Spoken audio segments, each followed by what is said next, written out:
What if I were to suggest that you play a key role in the awakening world?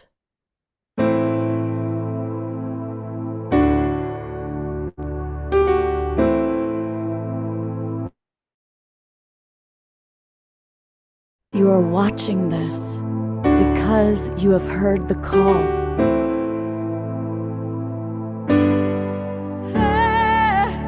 We can start right now by opening our hearts and minds.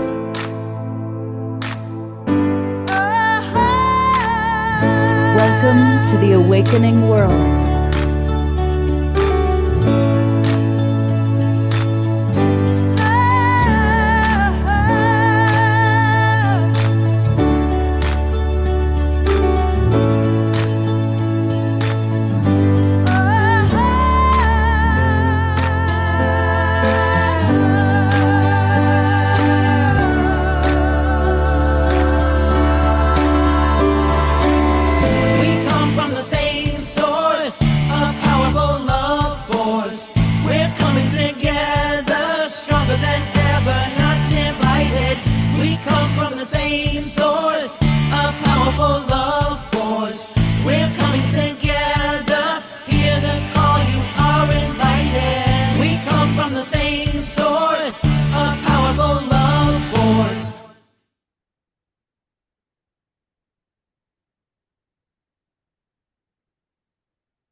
Good evening, everybody. Welcome to the Awakening World, our Wednesday night edition. I am Love Coach Scott Thomas, and tonight is one of my favorite shows. Once every 6 to 8 weeks, we have a show called Authors That We Love. And we always bring 3 authors that usually have new books out. Tonight is a little bit of a variation. It's authors and musicians that we love. Now, of course, we always have with us our beloved brother, Omar Shar, who's the musician that we love, our house musical artist. But we also have Peter Sterling, who has been on the show many times playing harp. And we're also going to learn about not 1, but 2 books that Peter has to offer. We also bring back Corey Lyon Folsom, who has a wonderful book that's won a big award. It's all about relationship, and he's a terrific love coach. And then we have a brand new guest, a new friend that's with us tonight, Rajashree Ma. So we have a lot of really fun stuff. And then a special treat, Gary Malkin, one of our most beloved musical artists, is also going to come on because he has a big announcement that he's going to share at the end of the show. So it's going to be really, really special. And we're going to start right off the bat. You know, usually we start with music. So we're going to go right to Peter, who's going to play his beautiful harp for us. And we're going to transition right from there into Rajashree leading a meditation. So welcome aboard, everybody. And we're going to turn it over to Peter. Thank you, Scott. Hello, everybody. Wonderful to be here with everyone. So I'm just going to play. Every time I sit at the harp, it's like going on a journey. I never know really what's going to happen. So I'm just going to play free for us and just invoke the higher powers, the angelic legions of light, to come and unite with us and create a positive force field of divine love and light to raise our frequencies. And I'm going to play to that for us, so enjoy.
Thank you so much, Peter. That was beautiful. Absolutely beautiful. I'm going to go right over to Rajashri Ma.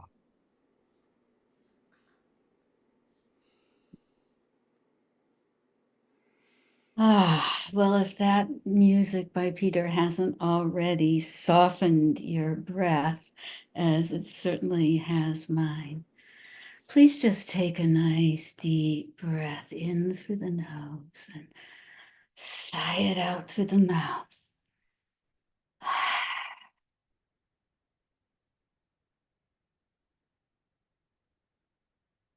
And this is a guided meditation in self-love.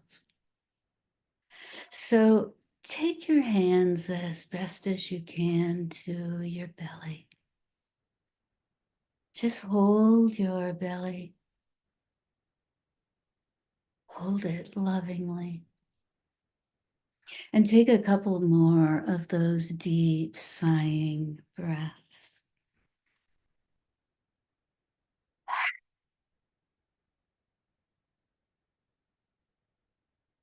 And now imagine, as we can do in our imagination, in our dreams, and in our truest consciousness, imagine that from within your belly, your own inner child, your own baby self emerges, and you're holding them in your hands, in your arms.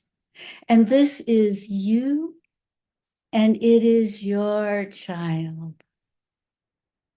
And I hear my child, my kitty child, talking in the background. And imagine that you're holding this child and look down upon them and see them looking up into your eyes, a gaze of love, of trust, of connection, a deep knowing, a deep recognition. And as you gaze down at those open, wide, innocent, loving eyes, in those eyes, you see the reflection of your own eyes, your own self. And in those eyes that are reflecting you, you see yourself as you are now, as your most loving, cherishing, nurturing, kind being. You see yourself in the arms of this divine child as divinity itself, as love itself. Whatever thoughts enter your mind, what you see, what you feel between you is pure love force energy. And even as you feel yourself holding your own child, you see the child reaching up to you, offering love back to you. And then you feel great arms embracing both of you. And you look up and you see that you both are being held in the arms of Divine Mother, however she appears to you now. You are looking at her eye to eye, and you see in her eyes pure, limitless, absolute love. And you see that in her eyes as she gazes at your eyes. And as you look more closely, you see the reflection of your own eyes in the eyes of the Divine Mother. And you see that she is also looking at the child that you carry. And the child's eyes are also reflected in her eyes. And there is one loving, pure embrace between the three of you, the child, yourself now, the divine mother. And there's one light that connects you all, allows you all in this moment to be one, to be pure, limitless love. Allow yourself to hold, to be held. Allow yourself to love, to be loved, to be loved.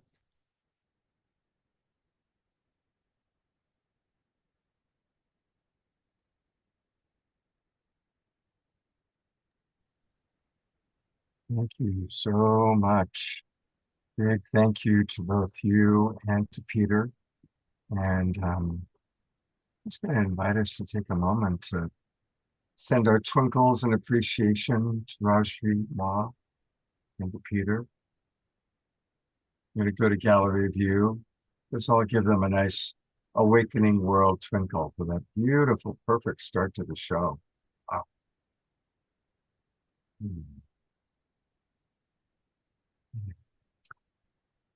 So I'm going to bring up our other author that we love, Corey Lyon Folsom. And so what we're going to do is we're going to spend 5 minutes with each of our authors, hearing a little bit about their book, then have an Omashar song, and then we're going to do a second longer round with everybody. And so welcome, Corey, back to the Awakening World. It's good to see you again, brother. Hey there, Scott. Good to see you. Tell us about your book, and once again, congratulations on all the accolades that you've been receiving. Thank you. Thank you very much. Yeah, super fun to be voted Best Communication Book of the Year by Best Holistic Life magazine.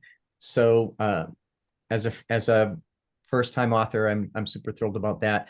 And I've just been so feeling fulfilled and pleased and delighted about the response to the book. People that are reading it are liking it a lot and talking to me about that. So basically, the book's called Soul Statements. There it is. And a Love Coach's Guide to Successful Communication. And it's based on the premise that answers are in your center. And in these moments of confusion or just some unhelpful thought coming to the forefront, we can remind ourselves what we're made of, what's true in our soul, how resourced we are, and we can create a more emotional coherence, like an emotional postcard from your center, if you will. So you might say something like, I can call upon the grit inside me, or my soul knows what to do. My body is healing itself. There is strength in my center. I have a loving heart. Those are all soul statements. And when you say them and feel it, the cells in your body should be vibrating in agreement and go, oh yeah. And so if you say something like that to counteract when you're feeling less than, you can remind yourself what you're made of and that you're not alone, you have strength. And the next thought, the next action can be based more on that. So, my heart is a loving guide. I have a precious heart, and a way to stand up for yourself in the moment, at least silently. Can you give an example of how it's impacted you, this particular practice, or how it's impacted one of your clients? Yeah, as those soul statements I was saying earlier, my heart is a trusted guide and whatnot. I like to use those kind of relevant in a way to the specific, counteracting the whatever thought I otherwise were having. So like if I'm feeling like a long illness is dragging on, I can remind myself, my body is healing itself. My body's capable of healing itself. Something like that would be a soul statement relative to what I'm otherwise thinking about. And I have a client recently who told me that she just has one soul statement for every circumstance, and it's powerful, and it's what resonates for her, and it works. And so she just says, I've got this, and feels it, and reminds herself that that's what's really true, and that's her soul statement. Beautiful. And what are some other examples? Because it's always wonderful to hear examples. Are there any others that you can share? Yeah, there was a man that I was coaching. He had extreme anxiety in social settings, and his life put him in social settings often. So it was a bit of a miserable existence.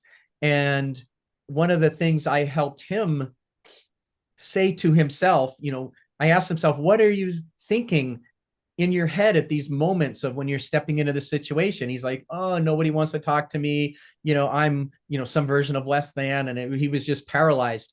And so I helped him find a better thing to tell himself in that moment, something that's true and unchanging about himself.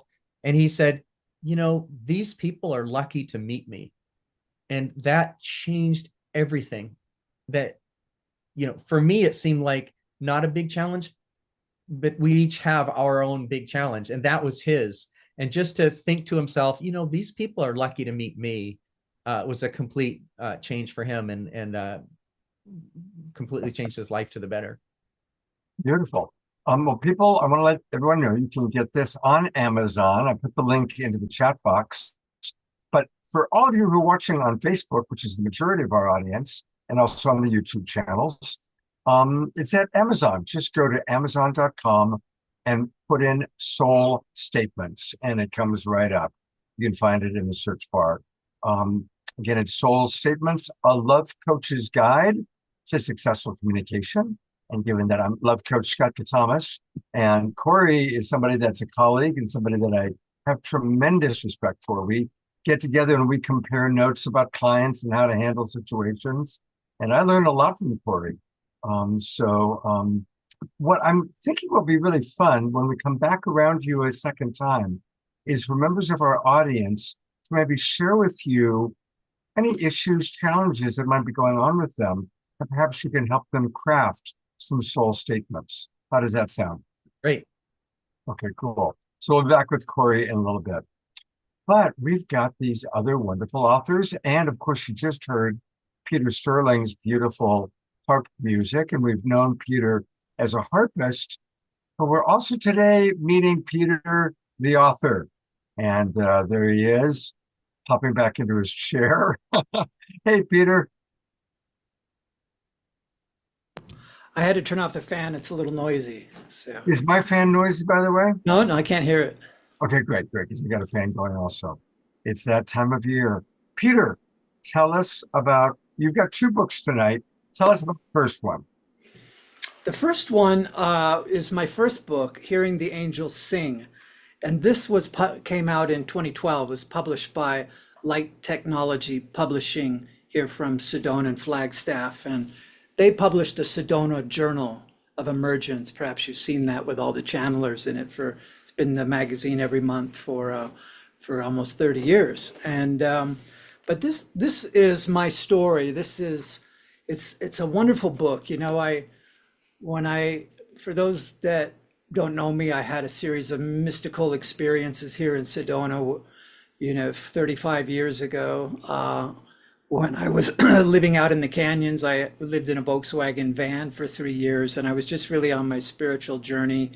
And I lived out on the land, and I had many mystical experiences out there, and still do.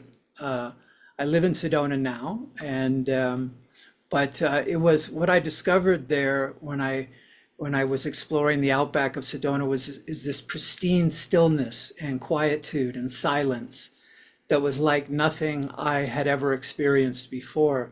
There's this real stillness, and you can feel this vibration. There's like a super strong high frequency magnetic field, and it allowed me to the constant guidance I was getting was to just to journey deep inside, that what I was seeking, I would not find it in the external world, that I had to go deep inside my heart and soul on that hero's journey to discover what it was that I had felt. There was something that wanted to come through me, and it was by immersing in this pristine silence that I began to hear a very subtle music that I thought maybe somebody was out in the forest with me with a portable stereo playing some sort of classical symphonic music, that I caught a wisp of it in the wind from a distance. But then I realized that that wasn't it, that I was hearing and perceiving that I was working a lot at the time of,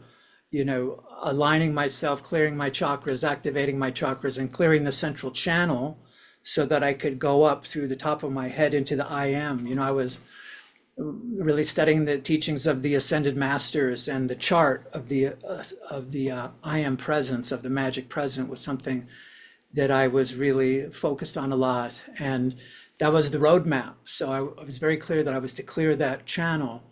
And ultimately what happened was, through this profound silence, that I was taken deep within, and as a portal. The silence was the portal. And through that, I went up into another dimension, where I was able to perceive the angels. I was surrounded by angels. I heard their music, their singing, the most beautiful sound I had ever heard. And that's why the book is called Hearing the Angels Sing, a true story of angelic assistance. And this is the story of how I made contact with this group of angels that I've now been working with for, over 30 years. And I went on many magical journeys with them.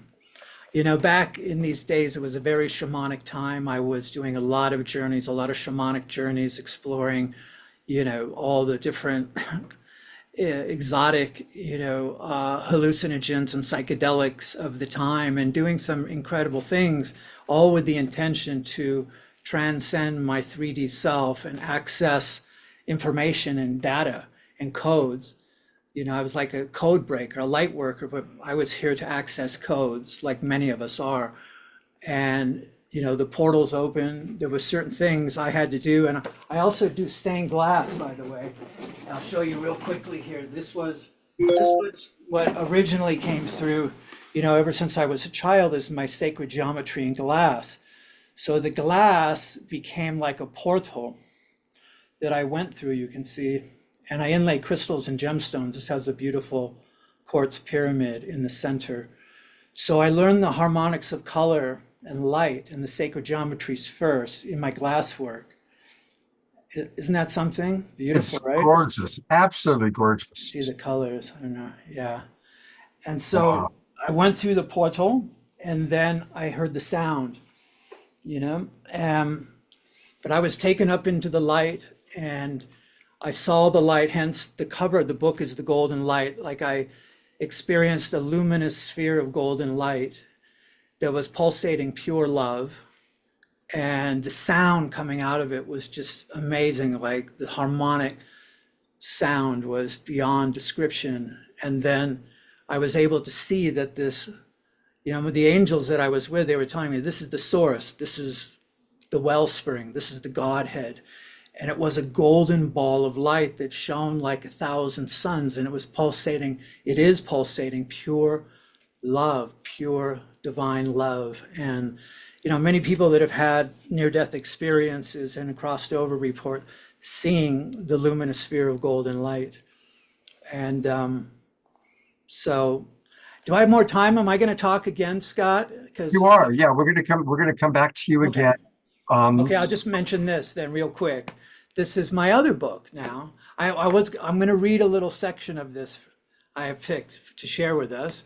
And then this is the new book, Peter and the Magic Harp, my children's book that's been in the work for a couple of decades, and it finally got created. So I'm going to share more about this as well in the next segment.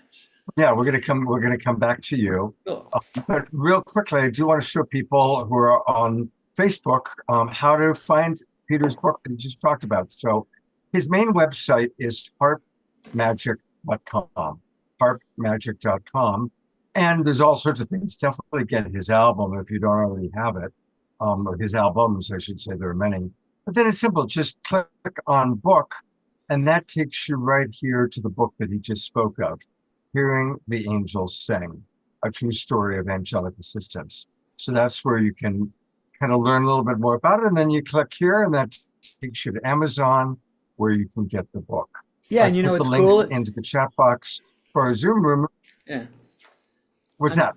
I'm sorry, the book actually comes with a CD in the back. What- So you get 70 minutes of music. It's like a soundtrack. I was guided that if you listen to the music as you're reading the book, it opens up into this kind of magical realm. It's really amazing how the angels showed me how to create the book and the music and how they work together. So thank you. That's fantastic. I'm going to order it. That sounds fabulous. And we will be back with Peter, where he's going to read his children's book all the way through to us. So that's going to be a lot of fun. So we'll see you in a little bit, Peter. Thank you Thank so you. much. Ago when she led the beautiful meditation. And this is our new friend, Rajashree Ma, who is referred to us by Ariel Patricia. I just want to acknowledge Ariel from Sacred Stories. I think we've had almost all of her authors on at one time or another. And of course, she highly recommended you. So welcome to the Awakening World. And just before the show began, I learned that you actually used to watch our show when it was Saturday Night Alive for the Global Peace Tribe during the pandemic. I did. Yeah, and it was wonderful. Oh, well, it's beautiful to come full circle, have you back on now as an author. So tell us about your book, please. Oh, thank you so much, Scott. It's a delight to be here with you all. So my book is called May the Love Force Be With You, Kali Ki Reiki, Healing Through the Divine Mother and Yogic Wisdom. So it's got a long subtitle because we wanted to get the title in there, May the Love Force Be With You. And it is the story of Kali Ki Reiki, which is a new Reiki lineage that I was blessed to have this revealed to me starting in around 2008. And it consists of different symbols that are than what are used in traditional Reiki. And these symbols are what came to me in a series of mystical experiences, actually over 12 years. And maybe the system isn't even complete. I don't know.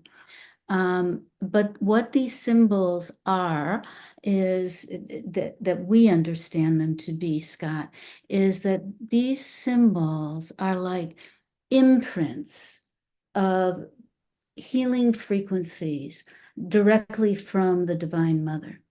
And they're light imprints. So, for example, the first symbol that I received, it's called the Trishul, which is the trident. But I received it over a period of 7 nights when I was awakened each night by light, and then light coming out of light. And by the end of the 7 nights, there was this form like a trishul, like a trident. And I got the message that this was to be used as healing. So you can picture a trident, right, with its base in the earth, and you can picture it crossing at your heart, for example, and your arms out, and you become this powerful Kundalini symbol. And that's what it is. So the love force energy that we talk about is what in traditional Reiki is referred to as the life force, but we call it the love force because it is the force, the energy, the Shakti, the Kundalini, right, of the absolute, which we call limitless love. So in the guided meditation, for example, I was inviting us to just breathe into the vastness, the ocean of pure being, which is limitless, which is pure love. And then from that, everything, of course, is manifested and created. So the book talks about the kind of the yogic foundations in understanding what the love force is, what limitless love is, and then how Kali Ki Reiki works and how these symbols work. So I'll give you an example. So one of they're beautiful symbols. So this is one of our symbols. Can you see that all right? Yes, we can. Yeah, it's called the Amritananda. So in Sanskrit, Amrita means nectar and Ananda means bliss or joy. So it's the nectar of bliss. And this symbol actually was revealed to me again. I was awakened in the middle of the night. This was many years after the first one. I went outside. I saw a quarter moon in the sky, and it was way off to my left initially. And then I closed my eyes and I went into deep meditation. And at a certain point, I felt these droplets of moisture on my face and kind of like falling down my face. And I thought, kind of woke me up like, wait, what is this? It's not hot and humid. Am I sweating? And then, as we do, I kind of took a little lick, and it was the sweetest, most precious nectarian taste. I just can't even describe it. Sweeter than sweet, but it was amazing. And that I knew was the Amrita. And at that moment, I felt this piercing light in my forehead. And I looked up, and the moon had moved across the sky. And it was like there was this imprint of this symbol with that dot, that bindu point, right at the third eye on my forehead. And this interesting, Peter, it was very much a connection with the angelic realm, also with the ancestral realm, and with the grandmothers, with the grandfathers, and with pure love. And so we use the symbol now for connecting with those realms, connecting with that love, and connecting with the pure being. So in Kali Ki Reiki, we utilize these symbols to help people heal in whatever way there is needed. So for example, if they need some ancestral healing, we might use this symbol that I just showed you. If people need some strengthening and some power up, we might use the Trishul. Or we might use what we call the Om Trishul, where you've got power and you've also got gentleness or love. And so this is how we work with Kali Ki Reiki, which is a little bit different than traditional Reiki, which I was trained in and taught for several years before these revelations started to come. So the book describes all this. It tells many healing stories. It tells the story of how each of the symbols, and actually there are over 11 symbols, came into being, and there are 11 plus various iterations. And so out of this developed what we call the Wisdom School, where we teach Kali Ki Reiki, where we teach deep meditation, and where we come together in Kula, in community, both online and in person, to heal ourselves, to heal each other, and to heal the planet. And that is why we feel these symbols were brought into this world at this time, right? Is because it is that critical junction point where our consciousness needs to awaken, or what we call wisen. We call it spiritual wisening, and to awaken, and of course, for us to heal one another and heal our planet. Wow. So, It's just so beautiful to meet people like yourself that are taking time to slow down, tune in, and bring through these new energies, these new, it's like this is the awakening world, right? That's our it show. is. And a big part of it is people like yourself that are bringing in new technologies, new energies. It's an incredible time on the planet. And when we come back around for kind of your second round, I'm hoping that maybe you can even share some examples, perhaps with members of our audience, maybe members of our audience that could gain from some of the unique Reiki-like healing experience that you provide. Yeah? Absolutely. Absolutely. Yeah. All right, so think about that. Who wants to volunteer? And we're going to, make our next round participatory for everybody. But just for those of you watching on Facebook, the way to find her book is if you go to Amazon and just put "May the Love Force be with you." I checked and it comes up easily. Just go to Amazon, put "May the Love Force." You even just put in those 3 words and you'll find it very quickly. And that's where you can order the book. And it's on Kindle, it's on audiobook, paperback, audio CD. There's a lot of different ways that you can get it. And of course, we're going to be back with Raja Shri and all of our presenters. And I think just to digest all of this wonderful information, it's time for some Omashar song. Hey, brother. Hey, namaste, everybody. Welcome, welcome. I feel surrounded by angels already, and I love the eloquence of all of our authors here. And Peter, just what you shared with us about your angelic experience and your journey has just lifted me and brought me home to myself. And so here is a song. It's called "The Garden of One." And let's go into that garden of one.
Open your heart and let it listen, and may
Beautiful. Thank you so much, beloved brother Omashar. My pleasure. And a reminder that we can learn more about Omashar by going to his website. Easy to remember. It's his name, omashar.com. And if you scroll down just a little bit, you can find different ways to get his music. We like to use Bandcamp because Bandcamp is the most generous, and he's got 5 beautiful albums there for us. So if you haven't already gotten your albums from Omashar, please, please, please do that. So we can support our beloved brother who is going to Japan. We just learned today that Omashar is going to Japan. So share with our Global Peace Tribe, since we are the Global Peace Tribe, and you're going to be coming to us from Japan in September. Tell us. Phenomenal. It's the culmination of the 99 Days of Peace, and of course, I think it's the 21st of September is World Peace Day, and there's going to be a huge delegation going to Japan, starting in Tokyo, where we're having a convergence together. And then we're going to drive to Mount Fuji and just have 3 days of quiet internal contemplation, and then we're going to Hiroshima, and going to have a massive ceremony there. And of course, it's all about invoking peace, the end to all wars forever. And there is a global concert happening on that day, which is broadcast all around the world. Millions of people will be tuning in. And I think there's about an hour dedicated to each time zone. And there'll be an hour dedicated to the time zone in Japan for World Peace Week. And so that's pretty exciting. And I'm going to have to learn a few arigatos and sayonaras and things like that. And so I'm looking forward to that. And of course, that is all with Kristen Hoffman, of course, and Unity Earth and Ben Bowler, and a bunch of other amazing musicians and co-creative souls, and about 60 of us are going to be in the Peace Train. And there's going to be one gathering where there's over 1,000 people turning up. I don't have all the information yet. This is brand new to me, but I made the commitment to go. And so let's have some, I'll be the Global Peace Tribe representative in Japan. And hopefully we'll be able to work the timing out. For it to be, for there to be some live broadcast from there. That is so awesome. I realized I didn't put my Global Peace Tribe background up, so I better do that right now so I don't forget who I'm representing. This is so exciting. And we are going to we'll definitely do a full show with Omashar from Japan. And so it's going to be really, first he was in Glastonbury, then Japan. You're having a beautiful, beautiful year of travel, my friend. Yes, indeed. It's been almost 5 years. I used to do between 6 and 8 countries a year with my music, and then the pandemic decided to join us all together in a new way. And this is this Global Peace Tribe and many other groups have gathered together as the butterfly coming out of the caterpillar of COVID. And even though it was a very interesting, heartbreaking time, it has done something amazing in joining us all together. And because of that, we're speaking with each other right now. Well, as you're traveling around the world, I now have a new name for you. Globashar. Globashar, yeah. Globashar.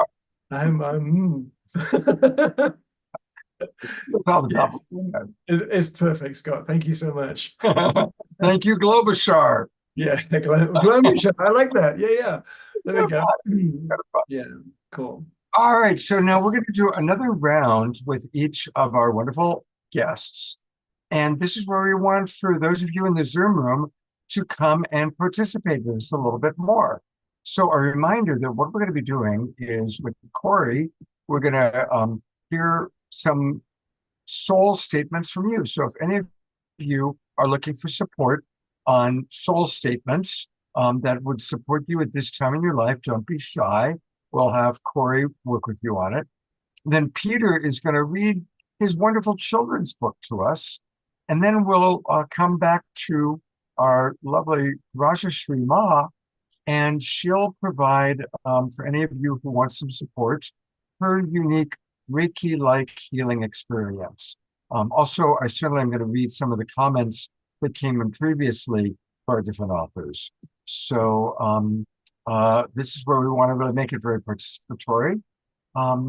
And a reminder that for those of you who are watching on Facebook, what you want to do is join the Global Peace Tribe.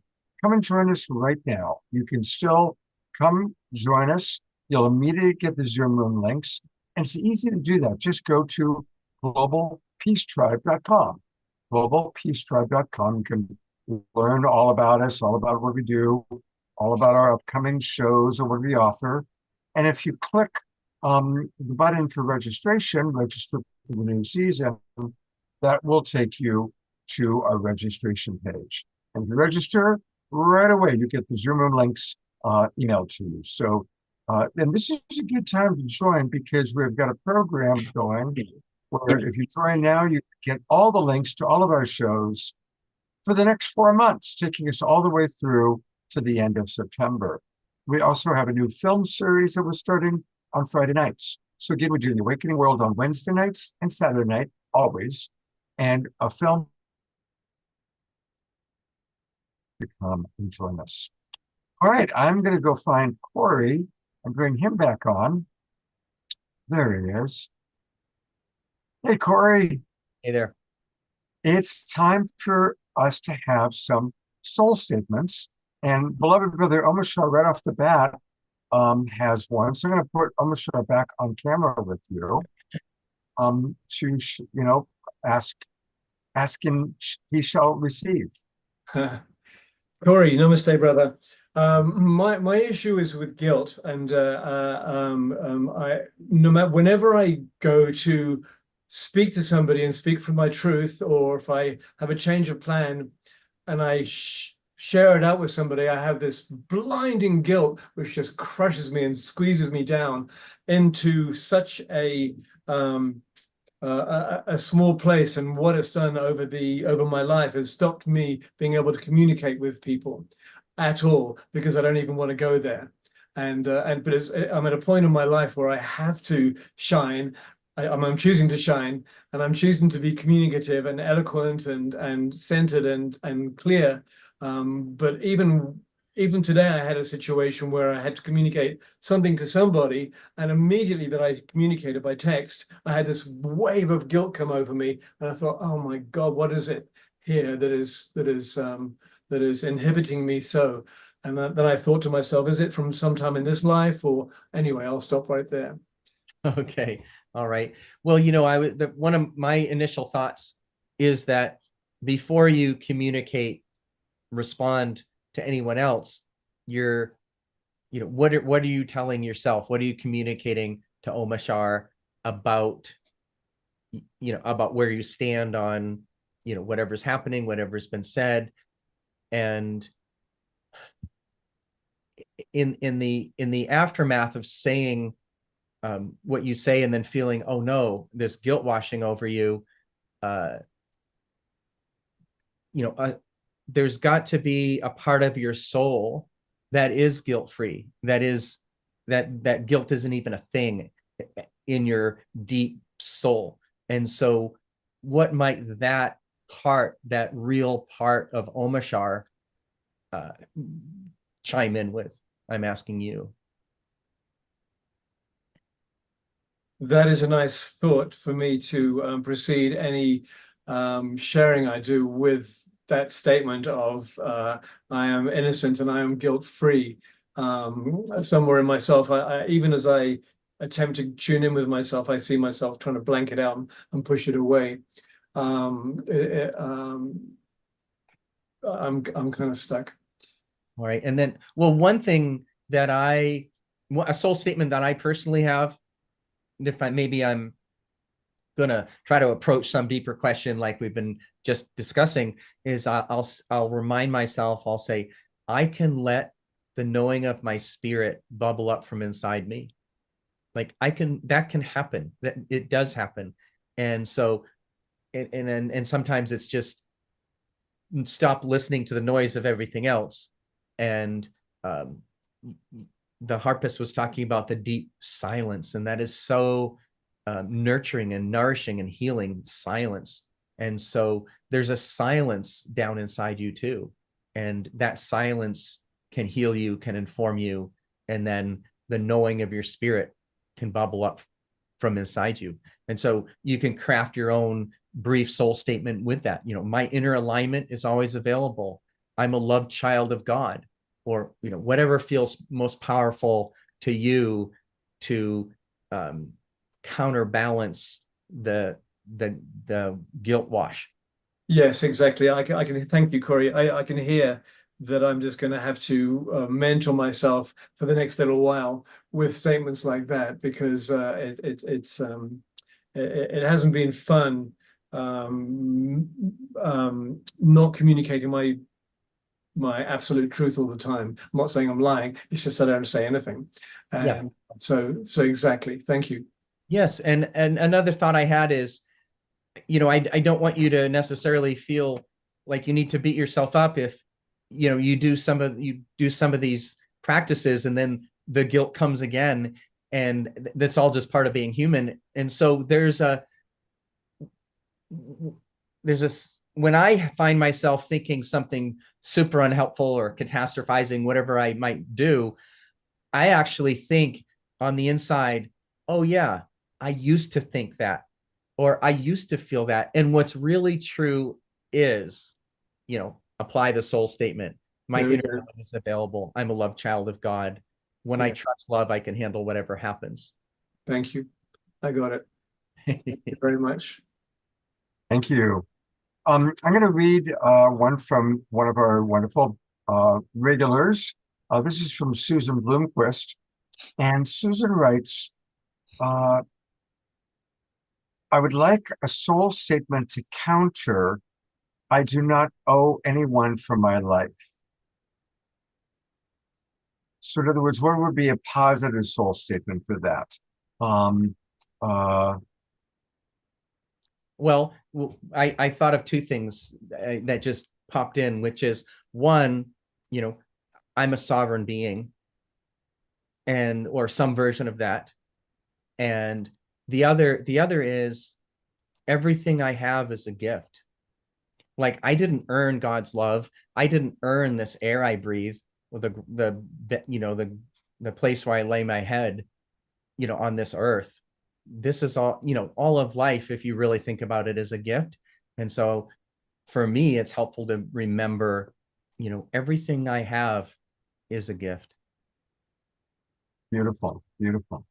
And just putting it out, if anybody has other soul statements that they would like to have, and I'll toss out some examples. What are, obviously most of us on this show are 50 plus. So we're aging, we've got arthritis, we've got stuff going on with our bodies. What are some soul statements for common health challenges or physical challenges that we might be dealing with? Yeah, well, I mean, I'm dealing with one this very second. I'm Okay. struggling, but and I'm having a procedure on Friday to help resolve it. So, like, what I'll say to myself is, my body knows how to heal itself, or my body is healing itself. And always in the present time, right? Always. Yeah, because we're not trying to trick our brain into something that hasn't quite arrived yet, or something we're not, like, oh, I'm 20 pounds lighter, I'm 20 pounds lighter, but it's like, well, what is true? What's true is living in wonder is a gift and a joy. I'm bigger than any complaint. That's one I like. I am bigger than any complaint. I have a long history of complaining, but you know what? I'm bigger than any complaint. That's beautiful. What I like about that too, two things. I love that it starts with I am. And also it helps us remember that we're not just this little person in the body, but we're a much greater spirit than that. So question for you about I am, because as a coach, I give I am affirmations. What are your thoughts with soul statements about the power of I am, and starting soul statements with the words I am? I am a big fan of that that exercise. I love it. And I am a precious heart, a precious being. I am love. You know, that those are soul statements. Those are powerful. And we can just go through a bunch of, some people, it's interesting. Some people find it powerful to go through a bunch of soul statements, like an I am one after another. And some people, and maybe at different times, other people might feel the power by repeating the same one. I am a true heart. I am a true heart. And just keep, I am a true heart, and feel it. The goal is to feel it. You want your bones to feel it. Beautiful, beautiful. See if there's any other questions. No. So I think what we'll do is we will do two things. We're going to go back one more time to soul statements and how to order it from Amazon. And again, it's called Soul Statements, a love coach's guide to successful communication. And it's easy to find on Amazon. Corey Lyon Folsom is the author and my good friend. And do you have any love coaching suggestions you'd like to make for anybody? Just to remember that you can call up the best part of you in a moment. You are not your story. And the next right action is obvious when you're connected to your value. Beautiful. And Susan, who you helped, says thank you. And she repeated what you had suggested. I am a sovereign being and my gifts are important. So beautiful, beautiful. And Richard just wrote, I am the light, I am the love, I am the truth, I am. And yeah, the power of I am. Now, you mentioned that you're going through a little bit of a healing thing yourself. If you're willing, we in the Global Peace Tribe like to do our healing energies for people. So if you don't mind, I'm going to ask everybody to tap into their inner healer, their inner Christ consciousness or Mary consciousness, or whatever it may be. And would you be willing to just receive our love and holding highest for you? And maybe you can do some soul statements for yourself while we're sending you love. Would you be willing to do that, Corey? That offer brings tears to my eyes. Thank you. Yes. Okay, so I'm going to go to gallery view. And everybody in your own unique way, just tuning in. And Corey, go ahead and do soul statements for yourself while we bless you.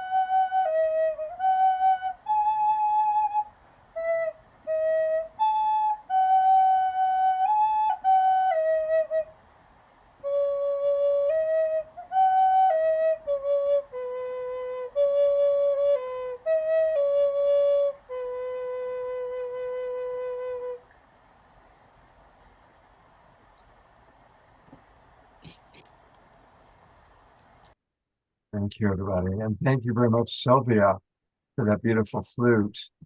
And I'm kind of being spontaneous here, but I'm going to bring Raja Shri back on.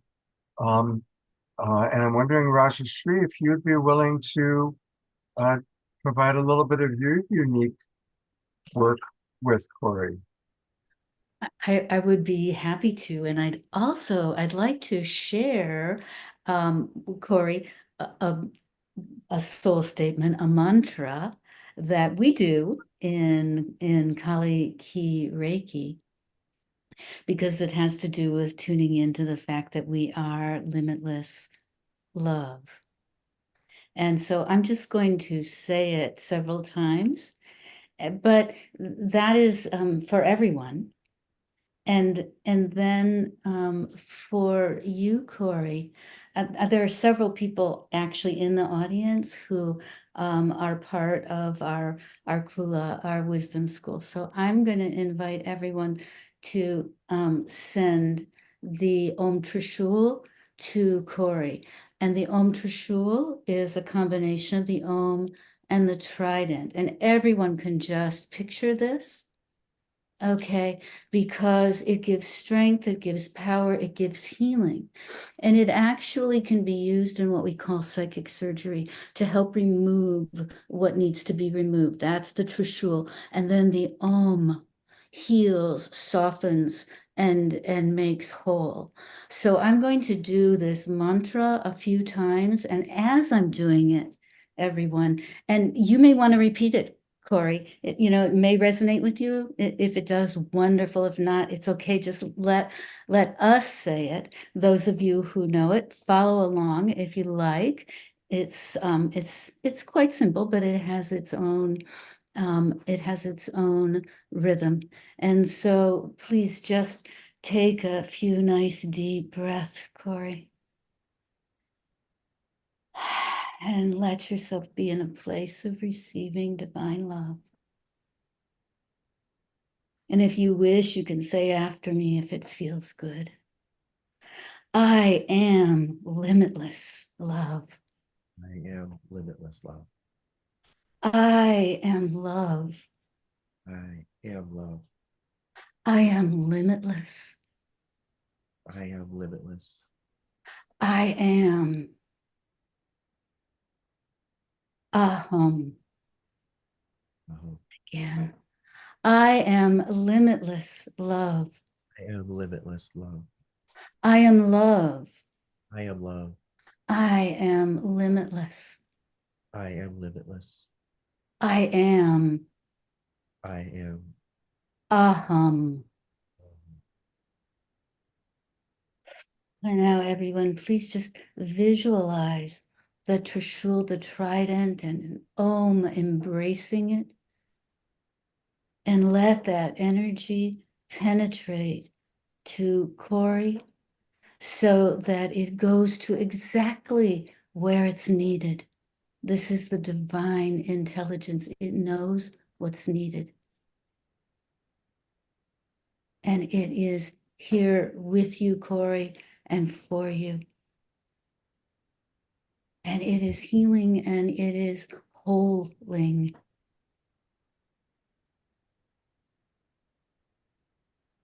And you are the love force, receiving the love force, the love, being loved by the beloved.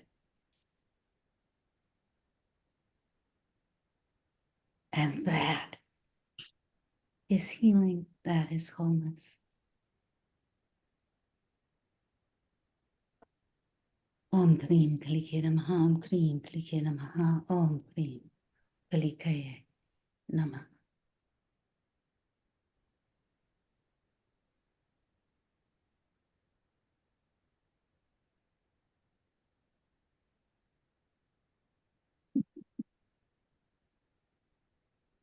Thank you so much for spontaneously jumping in there and providing. And we'll come back to Rajashri a little bit later, and she's going to work with some of you. I know people in the audience have already asked for it. How are you feeling, Corey? Improved. Well, there's actually a question that came in from the audience. I'm going to ask you a question, then we'll move on. This is from Dorina Joy asking, isn't it even more powerful to soul affirm I am and I experience versus I want, I desire, or I deserve? Yes. That was easy. Beautiful, brother. Thank you so much, and blessings on your procedure. Please let me know privately. Text me with how you're doing. I love you so much. Thanks for being with us. And isn't it great? I mean, look at you now, Corey. Does everybody see how he's like shining and glowing? Yeah. It's beautiful. Thank you so much, Rajashri. Thank you. It's all of us. It is. It is. Well, we are going to go to Peter next. And this is going to be really fun because Peter has a children's book that he's going to actually read to us. So, hey, Peter, welcome back. And thank you, Scott. It's great to be here with everybody. Oh, it's a very nice meditative space. I was really feeling that healing going through. He was just receiving all of us, sending him light and energy. I bet he feels probably pretty good from that. I would. So I thought I would just pick up where I left off. I do have two books, and I thought I would read a little bit from my first one first. So I have about 10 minutes, right? That's correct. Yeah. So let me start with this, and I'm just going to pick up because people are so curious about my angel experiences and what happened. So I just wanted to read a little bit from a section from a chapter in the book, Hearing the Angels Sing. This is from the title track called To Hear the Angels Sing chapter. And so I'm just going to jump into this. So come along with me on this. One late summer day, while sitting alone in meditation in the canyons, I heard an inner voice say to me, "Trust, surrender, and let go." This gentle, guiding voice urged me to allow the music to take me on a journey out of my body and into the celestial realms. The music will carry you. Hold on, let me just shut the door.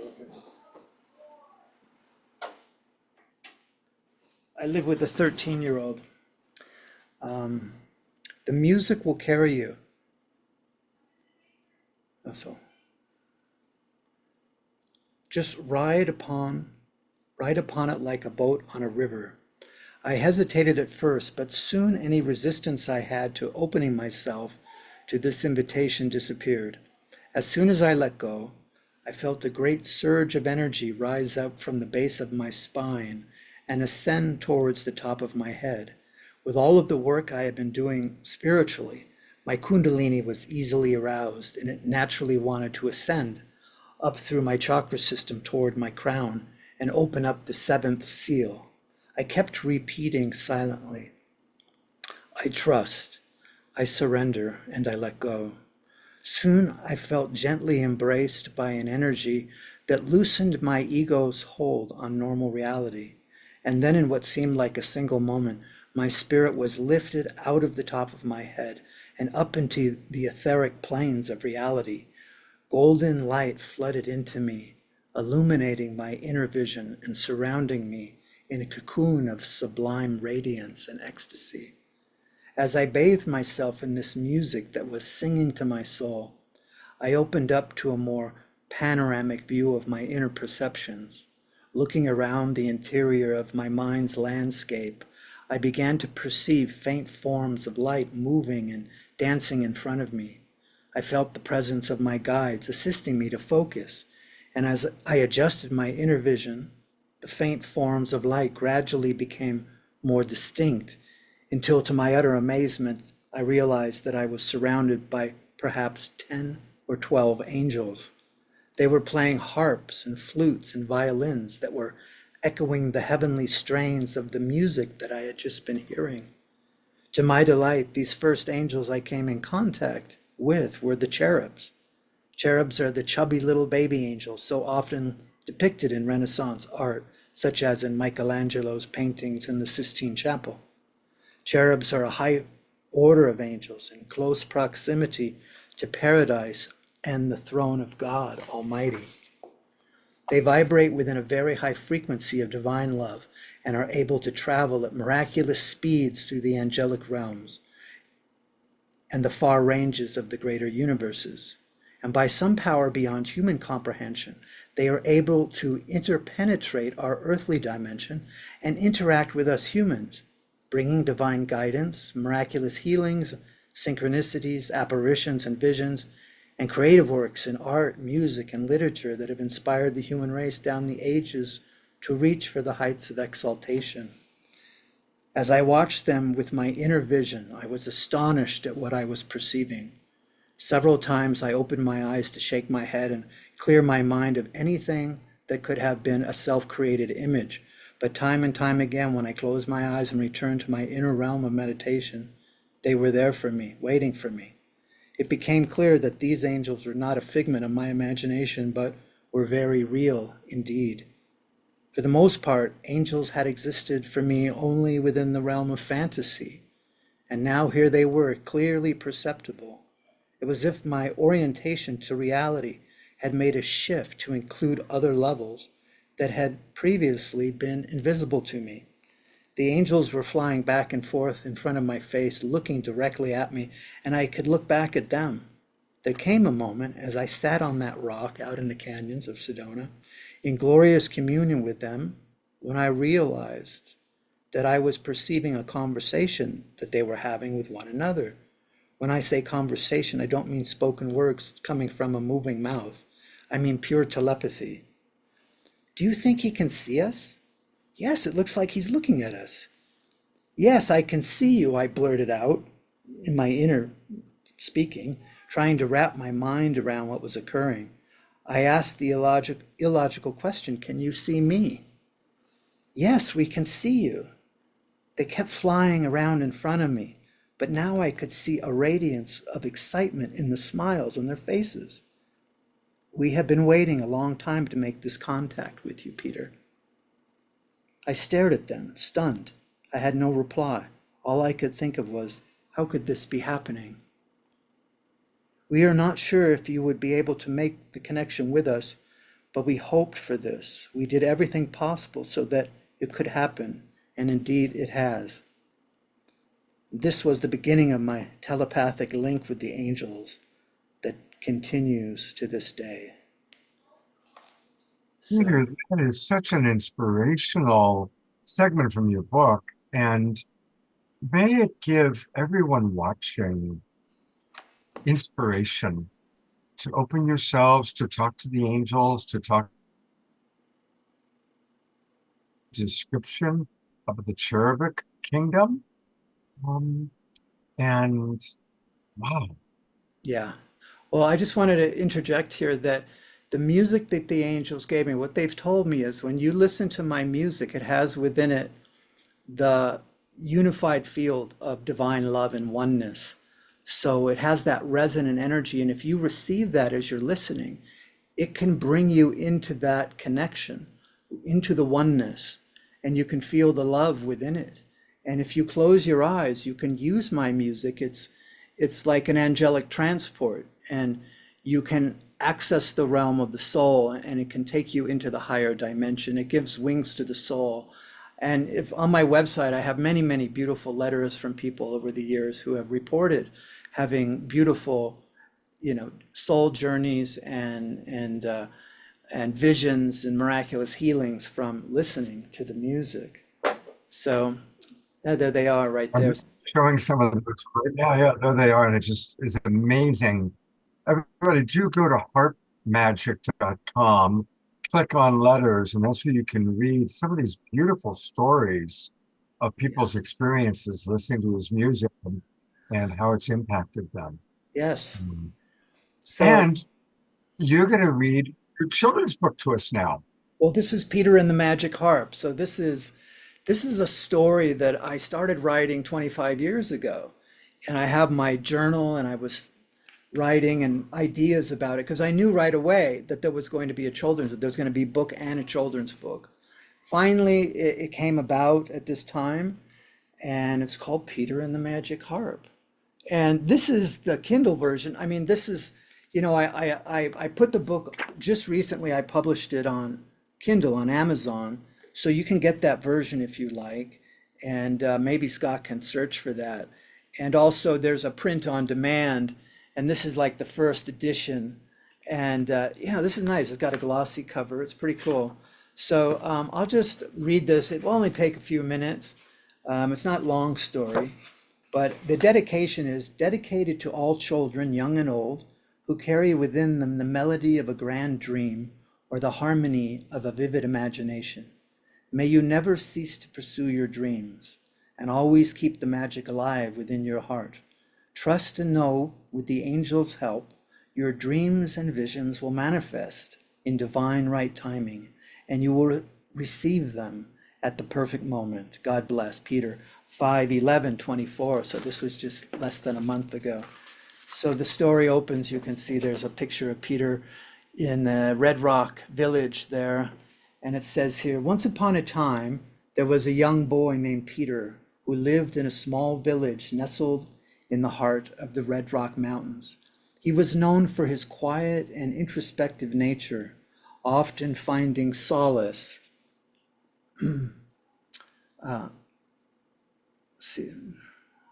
Often finding solace in the serene embrace of nature. However, Peter's shyness and lack of self-confidence sometimes led to challenges at school, where he endured the teasing and bullying of his peers. True story, really happened to me when I was young. To ease the ache in his heart, Peter sought refuge in the forest, where he would wander for hours amidst the sounds of singing birds, the gentle rustle of leaves in the wind, and the trickling streams, finding comfort in the natural symphony that surrounded him. See the next picture of Peter there, walking in the forest. It says, one day while Peter was walking in the forest, he heard an unusual sound that he had never heard before. It was a soft, ethereal melody that seemed to be coming from nowhere and everywhere at the same time. Peter followed the sound, and it led him to a clearing where he saw a vision of angels floating in the air and playing harps. Let's see the next picture there with Peter and the angels. The angels looked at him and said, Peter, you have been chosen to play the harp for the kingdom of heaven. We will give you special music to bring to earth during this time of the dawning of the golden age, and you must play it with all of your heart and soul. Peter was amazed and couldn't believe what he was hearing. He thought that perhaps he was imagining this, but the angels reassured him by creating magical synchronicities that left him with little doubt that indeed the angels and their heavenly requests were real. Here's the next picture. Beautiful magical harp and the angel. Finally, Peter accepted their offer, and the angels handed him a beautiful small harp that had carvings and ivory inlay of Celtic knots and other magical symbols. As soon as Peter touched the harp, he felt a strong energy flowing through him as his hands seemed to move by themselves upon the strings, and the music that came out of the harp was unlike anything he had ever heard before. This is a magic harp. It holds the power to heal and bring peace to those who hear it played. It is your destiny to play it and bring joy to the world, the angel said.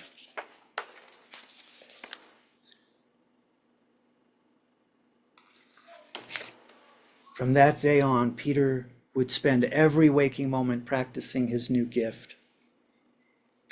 And the people who heard it were filled with joy and peace. As Peter traveled from village to village, he became known as the healer of souls, and people would come from far and wide to hear him play. He used the magic of the harp to heal the sick and to bring comfort to the bereaved. He played with all of his heart and soul, and his music was so beautiful that it brought tears to the eyes of all who heard it. This is the next one there. As the years went by, Peter realized that the magic harp was not only helping others, it was also helping him. He was able to find peace within himself and to overcome the struggles he had been facing earlier in his life. Peter felt a deep sense of fulfillment, knowing that his music was bringing healing and upliftment to people the world over. Let's see the next one here.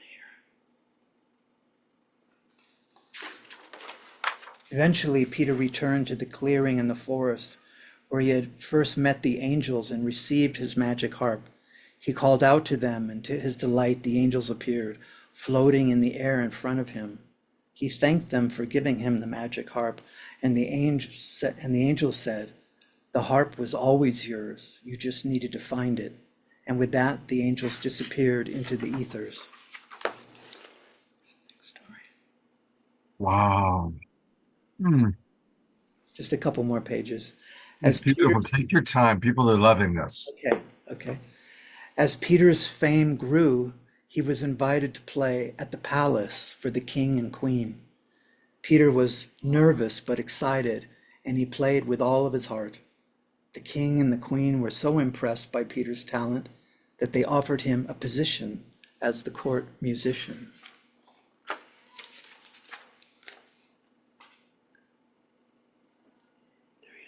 There he is playing for the king and the queen. Peter accepted the offer and moved to the palace. He played for the king and the queen every day, and his music brought joy to the entire kingdom. Years went by, and Peter grew old, but he never lost his passion for music. He taught many young musicians how to play the harp and told them stories about the angels, and his legacy lived on through them. And the final page, you can see Peter up in heaven now, older, with the angels, and it says, "And when his time came, he returned to the kingdom of heaven, where the angels welcomed him with open arms, and he played the harp for eternity." Mm. And then the final little things at the end here, the last page, says, "Peter and the magic harp, in the heart of Sedona's majestic canyons, where the red rock monoliths stand tall, a magical journey unfolded for me. Surrounded by the profound silence and breathtaking scenery, I embarked on a spiritual quest that led me to the enchanting world of Peter and the magic harp. Inspired by heavenly visions, I discovered the transformative power of the harp after hearing a divine sound current in the silence of the ancient canyons. Trusting in the guidance to trust, surrender, and let go, I found myself lifted into the realm of golden light, embraced by heavenly angels playing harps and singing with celestial voices. Through telepathic communication, they unveiled my life's purpose to bring special music to earth in this dawning golden age. Within the pages of this magical tale, I share the inspiration, wonder, and solace I gain from the angels, hoping that children of all ages may be touched by a heavenly force and find inspiration for a miraculous life." Peter and the magic harp. What's up again? Beautiful. Yeah, it's really wonderful to have it out, and it's only like $6 on Kindle. It might be nice to have in your phone. You never know when you may come upon a young one or somebody who might love to hear a magical story like that. And I did find it. It's really easy to find it on Amazon. Just put in Peter Magic Harp and it comes right up. And here it is. And of course, you can get it on Kindle or you can get the paperback. And there's a lot of comments and some questions that have come in for you, Okay. Peter. Okay. So I'll read the comments first, then we'll get to the questions. Okay. Sylvia, thank you, Peter. Rajashri writes, "I think it would be great if you could play the harp for our leaders every day. And please play it for everyone." Rhonda writes, "Peter, both of these readings are so sweet, inspiring, and beautiful, as is your harp playing and your spirit." Ellie writes, "Adorable, beautiful, I am touched." Ayada writes, "What a beautiful story, Peter." George, who is one of our regulars and is clinically deaf, writes, "I have not seen the angels, but I hear the singing. I wonder sometimes if it's my own voice that I'm hearing. And so I'm appreciating your sharing, Peter, and I love your music." So it's inspired George to trust that what he's hearing is not just himself. Susan writes, "This story is precious." And Kiki writes, "I've added all of tonight's books to my Amazon cart." Thank you. So thank you, Kiki. And yeah, everybody buy the books. And then here's, Eleanor Joy writes, "That was a heartfelt reading. Thank you." And then Drina Joy has a question. Thank you, Peter. "Do the guardian angels choose us or do we choose them? And what can assist us to have this sort of beautiful telepathic connection with them that you experienced? Well, my understanding is that we're all born with with a guardian angel, that's there with us. This is kind of an understanding that traverses many different religions and spiritual faiths. So I do believe that we all have an angel with us that is there to be like a protector and to help to guide us to our soul's destiny, to choose the highest path, the more righteous path, and help get us connected to our higher self and our divine guidance. And when they gave me the music, as I might have mentioned earlier, that to listen to my music, that it is a tool. She asked, what can assist us to have this connection? I would say the angels gave me the music. The music is a tool for us to use. So if you listen to my music, and you can access it however you like on Spotify, Pandora, all the streaming platforms, my website, you come by and hear it. But just connect with it. And a lot of people just let it kind of play over and over, and it creates like a resonant field.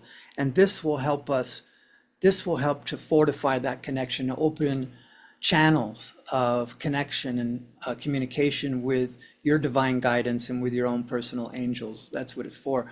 I just wanted to mention earlier today, I was playing at a special event here in the Verde Valley over in Cottonwood, the next town over from Sedona. I gave a presentation for the Verde Valley Hospice of Northern Arizona group that is the hospice workers and people connected. And I told my story of how my music has been used a lot in hospice. And for years in my early days, I used to go to the hospital here and go up into the critical care unit and go room to room and play my harp for the patients. And I became known as like the harp guy, like a musical doctor, like I felt like. And it was so rewarding to go into the hospital and play for people at the bedside. And my music has been used a lot in hospice. So I was going to say, to connect with the angels, with my music, the albums that I want to recommend are The Angel's Gift. It came out in 2000. It has a beautiful blue cover. You can see that on my website or pull it up on any platform. And that was special music I made for Doreen Virtue, best-selling angel book author. And it was some guided music for her guided meditation. So that one has been used the most for the hospice and transition of life. And people have actually conceived children with that, have given birth, and have passed over to the other side. So there's The Angel's Gift is farther down, a little farther down. I got some great graphics. I have a great designer that I work with. There's The Angel's Gift down there in the blue, beautiful image of an angel there. And so that one I recommend is very good. The other one I wanted to recommend is called Out of the Blue. If you go back, you might be able to see Out of the Blue. These are my two recommendations specifically for getting you connected with your angels. And where's Out of the Blue? It's a little bit farther down on there somewhere, maybe down at the bottom. There it is on the bottom left, Out of the Blue. And that was music for like hypnotherapy. So it's very meditative with long pieces, like almost 20-minute long pieces of music, a couple of them really long. So that is excellent. So you just put that on and listen to it and close your eyes and light a candle and lay back, get in a bathtub, whatever you like, have a glass of wine, light a candle, put some bubbles and float in the water and close your eyes and just open your imagination. You have to open up the imagination. Imagination is the key. This is the rainbow bridge, We have to become like little children in order to get into the kingdom of heaven. And to get into the kingdom of heaven is to get that connection with the heavenly forces like that. We have to kind of go back to that childlike innocence in our mind, open our imagination, and let our imagination be inspired by God's love as our imagination can open up into the mansion worlds of light, into the higher dimension where you can see up into the ethereal realms.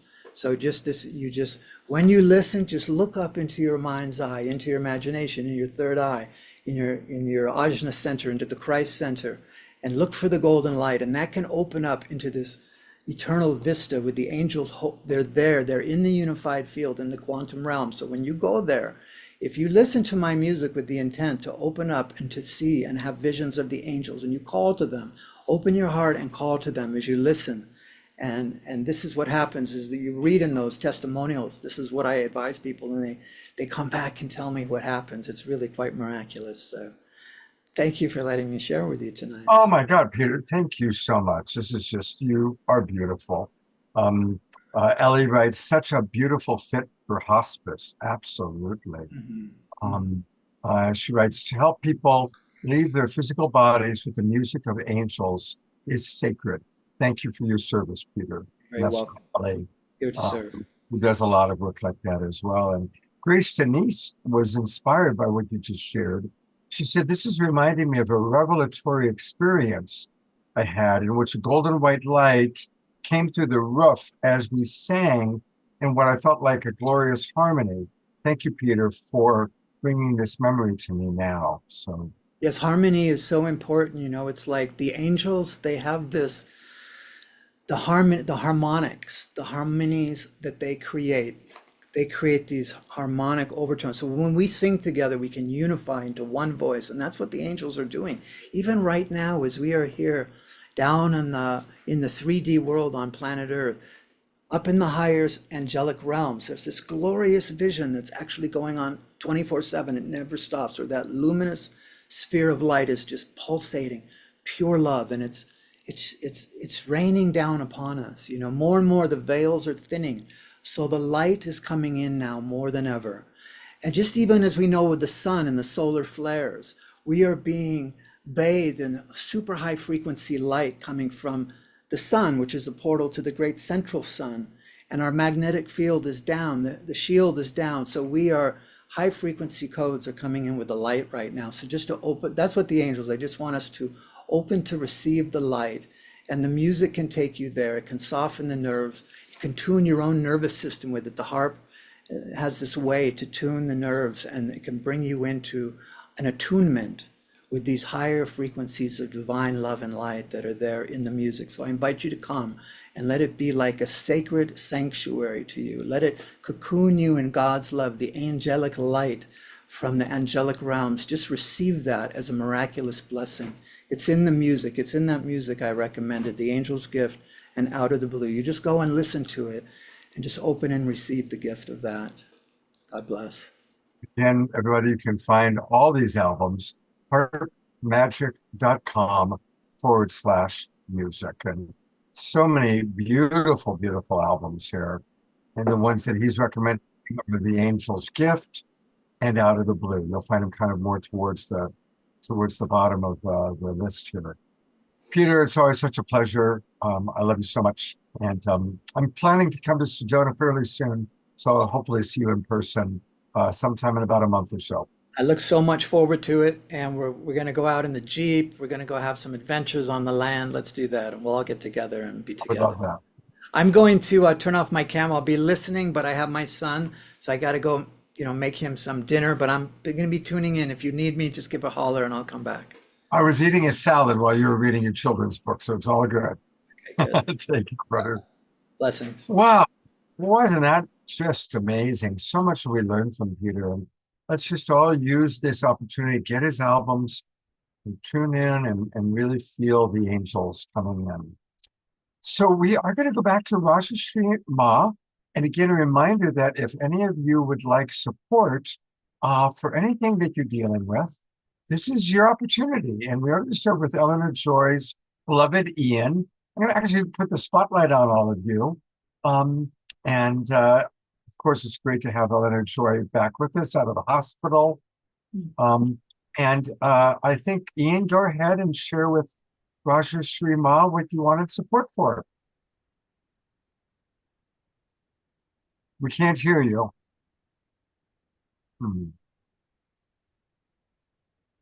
I have a damaged right Achilles tendon that I've been living with for about a month now. And it's badly inflamed. Mm. Mhm. Mhm. Okay. So, first of all, I just want to say, in regard to Peter's music, we're always looking for good Reiki music. So I'm very excited to have that resource. I wish we could play it in the background while we're doing this healing right now, Ian. So, how long have you had the Achilles tendon issue? About a month. About a month. Okay. And is it preventing you from walking? Oh, no, I can walk, but short distances and very carefully. Okay, yeah, right. Right. Okay. So Reiki and Kali Ki Reiki works on all levels, right? So it works on the physical, it works on the mental, the emotional, and it works to bring balance and harmony between all those levels of our being. And of course, when we've got pain, something's out of harmony, right? Yes.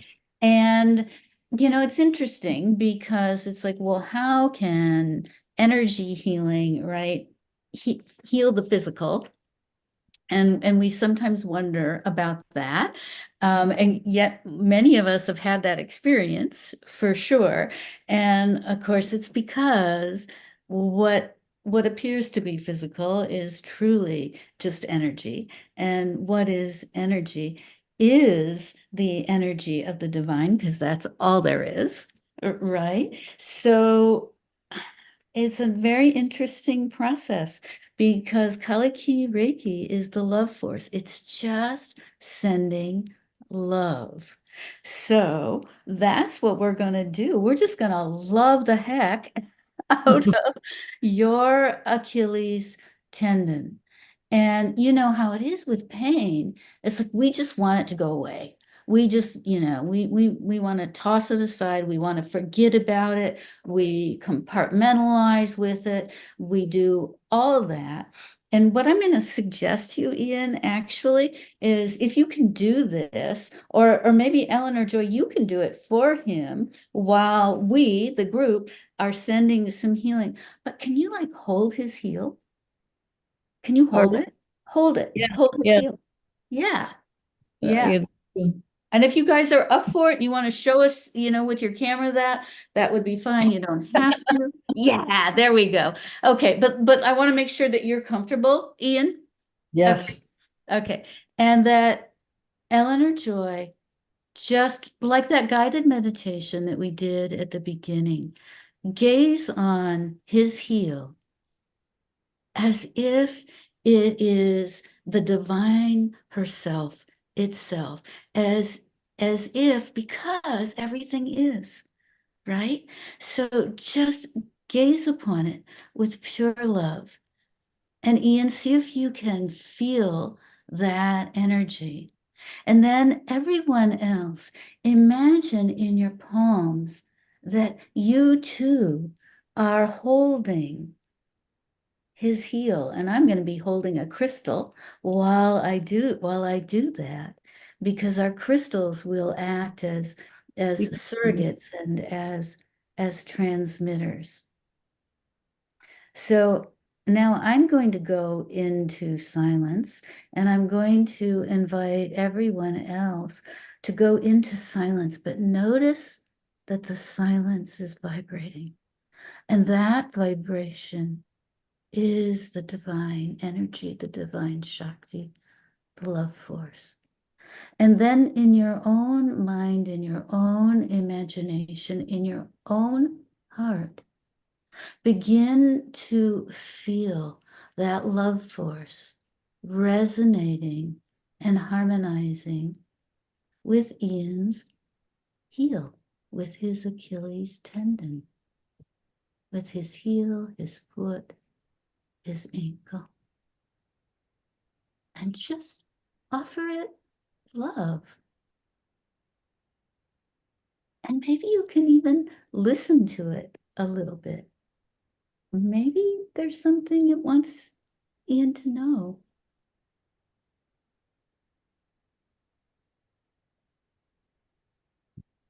But mostly, just feel the vibration of love in your own hands, resonating with the vibration, the pulsation of the love force, the life force energy in Peter's. Good. Oh, we got some nice music going. And Ian, just breathe. And breathe into that heel. Breathe the love force into it. Breathe loving energy into it. And now, as everyone continues to do that, I'm going to just do a little something here. It's like I'm creating a drain, if you will, in. And we'll just let the pain, the dis-ease, the discomfort drain out of that heel. And Eleanor Joy, you might begin to feel that energy draining out. You can move your hand away from it so that you don't pick it up. And we just let it go deep, deep, deep, all the way down to the molten core of the earth.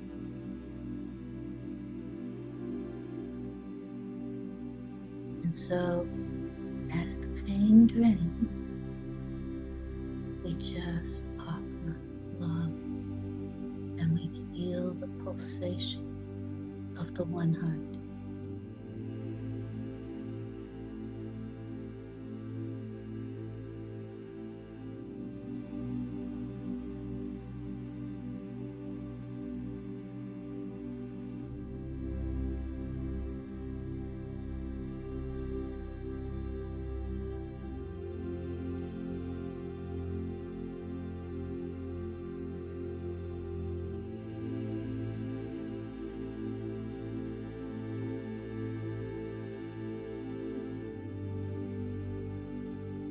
Okay, very good. Ian, take some more deep inhalations and exhalations. And let that pain continue to drain. Feel the pulsations. And everyone else, take a moment in gratitude for joining in this healing together. And then if you'd like, you can kind of do a gesture of kind of wiping your hands, washing your hands, sending any unnecessary energy deep, deep into the core of the earth.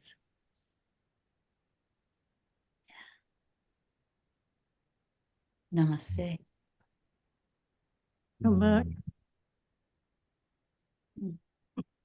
Beautiful. Mm. Thank you. How do you, Thank you. how's that feeling to you, Ian?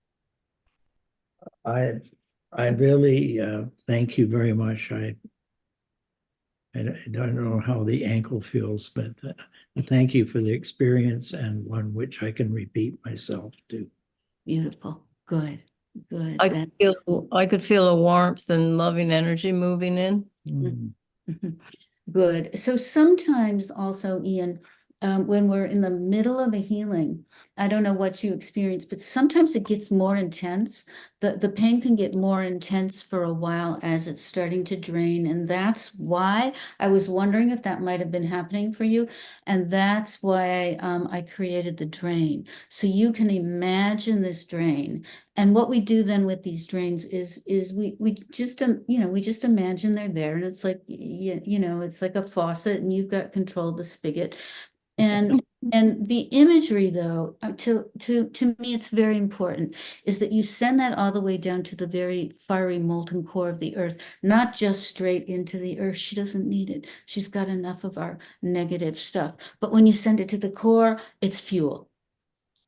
Yeah. Thank you. Yeah. Beautiful.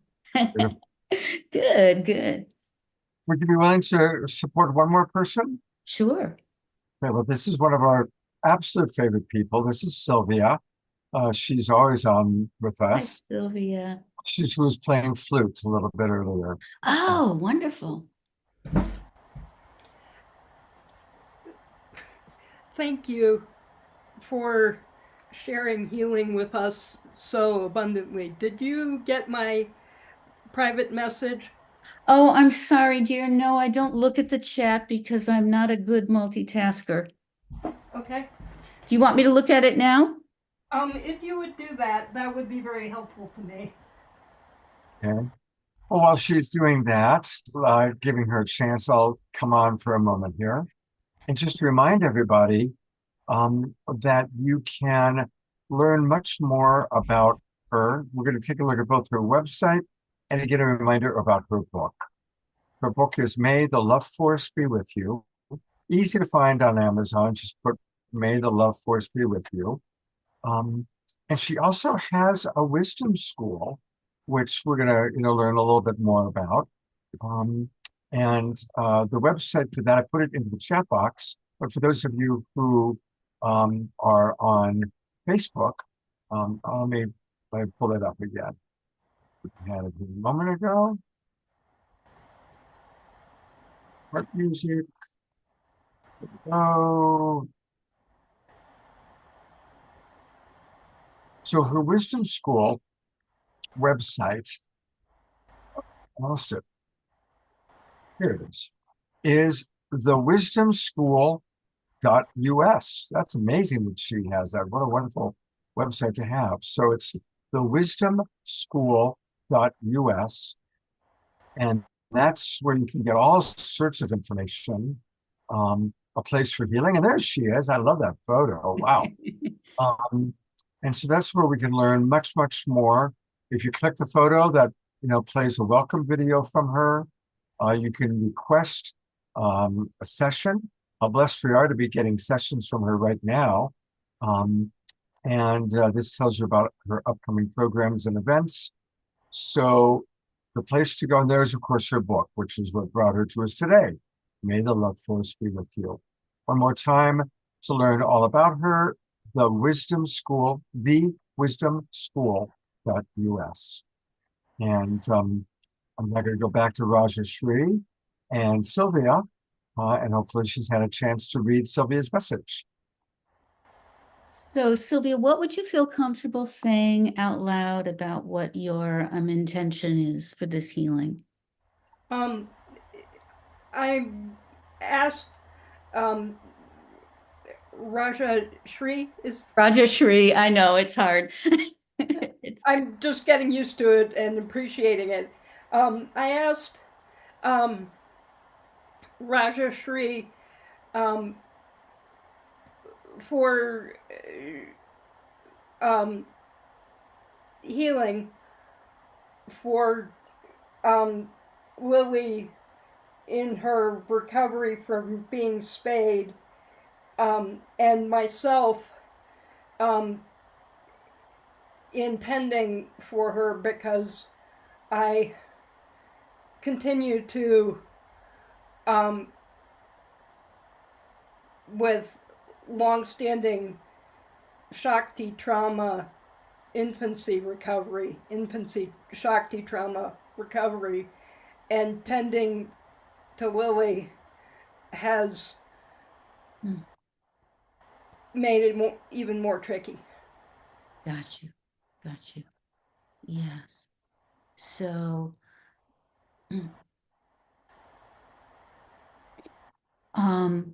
I think one thing that will help you very much right now, Sylvie, and if is her name Lily? Yes. Yeah.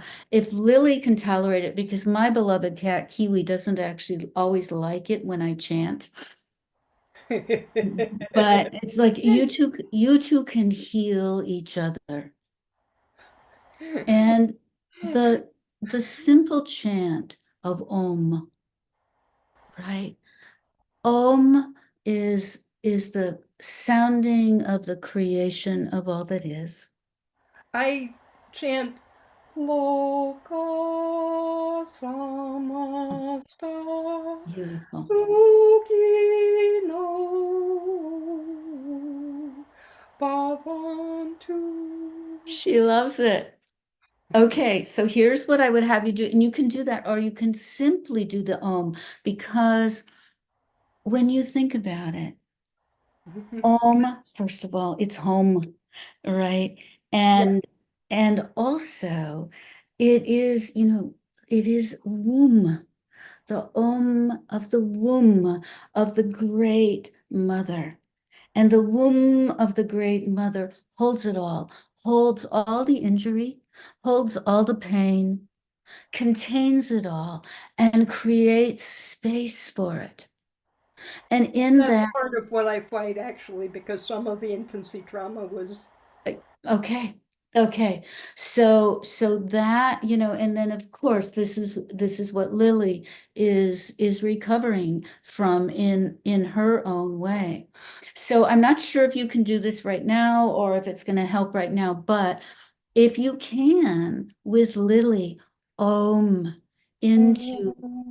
into her, and if you can actually into the areas where her incisions are, and then as you do that, I'm holding her back legs right now and oming through my hands that way because perfect, that's as close perfect. as I can And come. however you're holding her, if she can be placed a little bit close to your womb area, She she is. good. And then it's like into both of those wombs. Oh.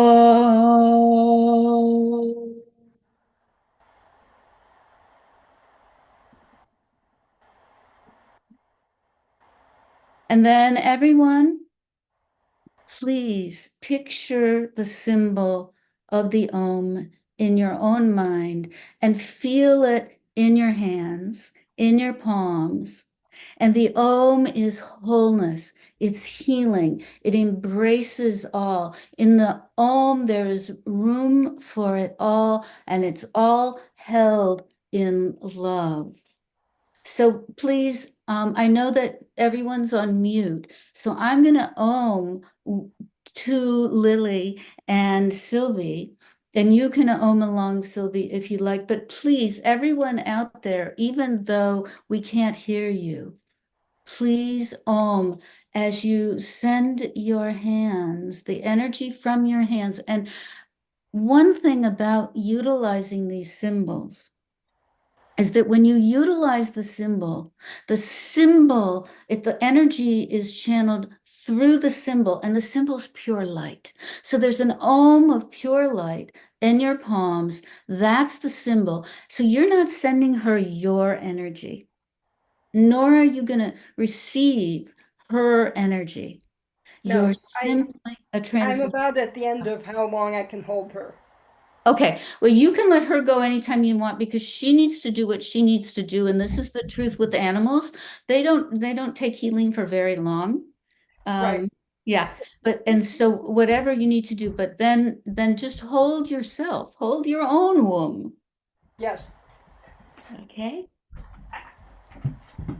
And then let's all chant Om as we send this healing, and let's do it at least 3 times. Okay. So please, are you ready? Are you ready, Sylvie? I'm putting her in the crate. Okay, so let's back wait in just a moment. minute. Yeah, want to make sure that you're ready. She'll receive what she needs to receive. Children and animals, they only can take the Reiki energy for so long because and you've got a teddy bear. When we teach Kaliki Reiki, sometimes we teach distant healing by holding a teddy bear because the teddy bear is like our surrogate for the person that we're sending healing for. So you've got infancy trauma, so she's there you go. Okay, very good. So you can Om yourself, Sylvie, or you don't need to. You can just receive it. It's a pleasure to be able to join all of you in doing it. Perfect. Thank you. Perfect. It's huge. Okay, so everybody take a deep inhalation. Oh.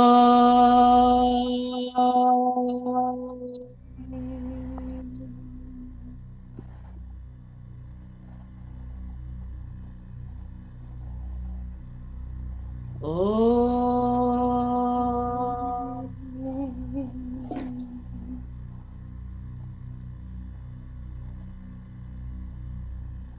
Oh.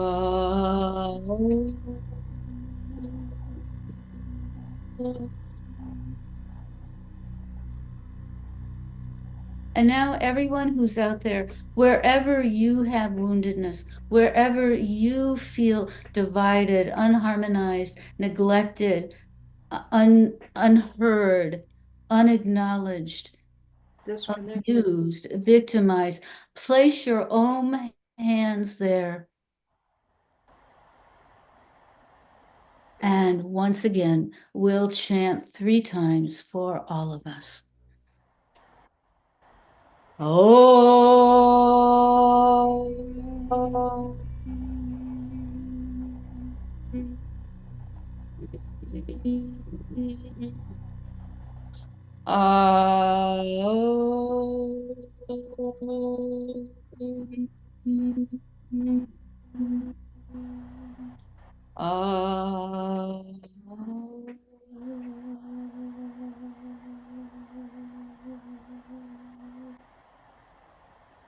Om Shanti, Shanti, Shanti.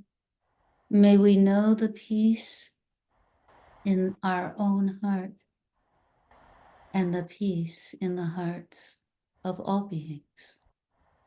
Namaste. Thank you deeply, everyone. And the Phoenix fire backdrop evokes the Om Trident. Oh, I did see that in the chat. Oh my gosh. I know. I know. I will try just- and drop a copy of that photo in the chat. Much Yeah. love. Very It- much. it- Yeah. it shows Thank up. you. Yeah. Yeah, I use that photo as my backdrop quite a bit with my clients, my coaching clients. Here, I'll switch back over to it. This is from the 8th fire that was lit by our good friend Chief Phil Lane, who's a regular on the show. And it was when a number of indigenous elders came together to fulfill the prophecy of the condor and the eagle coming together. So it was a big deal. The fire was lit. And then, of course, if you look closely, you can see the purple. You can see here, I'll turn it away from me. You can see the purple flame, which some believe is the flame of Saint Germain. And then you could also see, some people see it as an angel coming out in smoke, and some people see it as the phoenix rising from the fire. So it's a really, really special and wonderful photo. And I see Reiki hands coming out of the fire.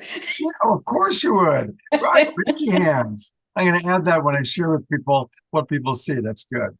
And here's Jasmine Bear. People always enjoy seeing Jasmine Bear. Hi, Jasmine Bear.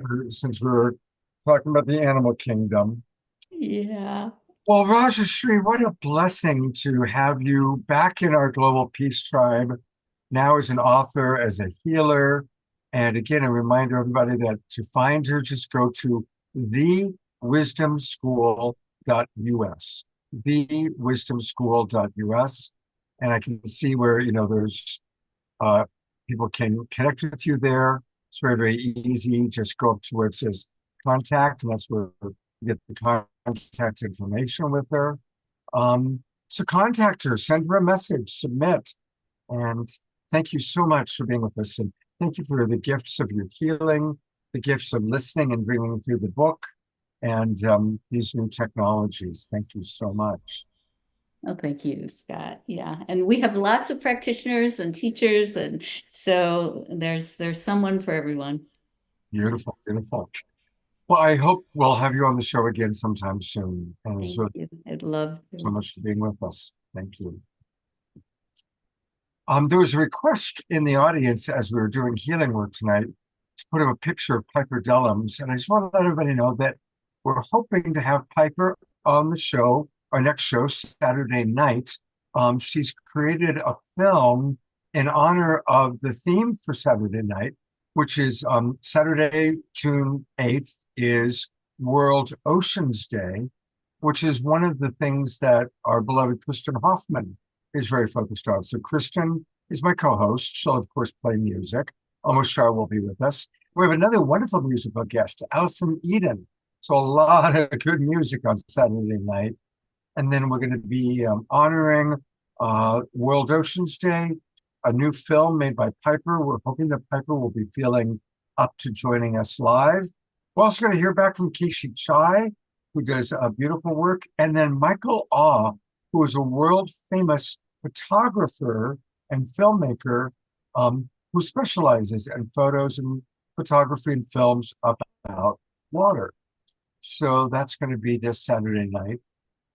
Also, I want to remind everybody that we do have a film series starting this Friday night as part of my ongoing relationship with Lori Grace and Sunrise Center. I'll put those links into the chat box. I also emailed them out to everybody today. And I think it's time for an Omashar song. So let's digest everything we've heard and experienced with some Omashar.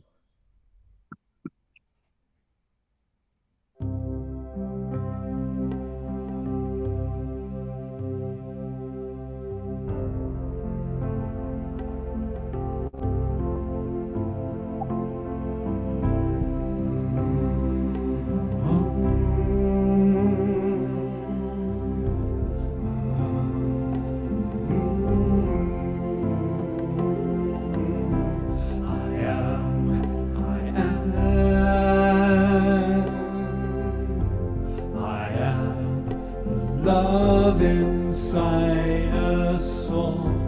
I am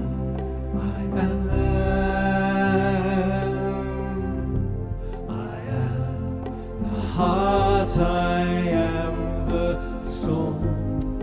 It's in every one of us, the heart of us all. I am.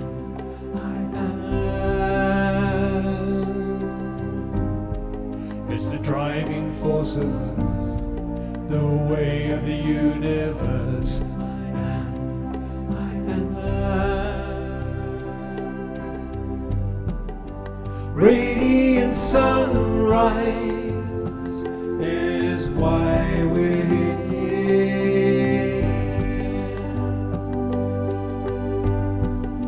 Heart streaming light into our atmosphere, where life is dear and love will free us all.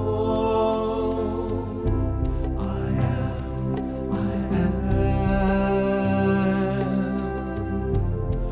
am the trees, I am the soil.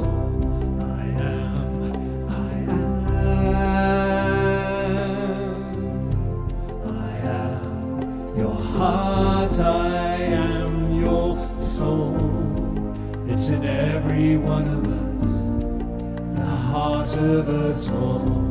I am.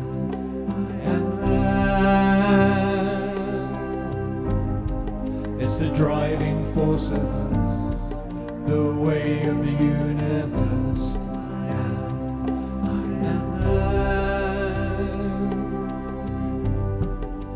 Radiant sunrise is why we're here.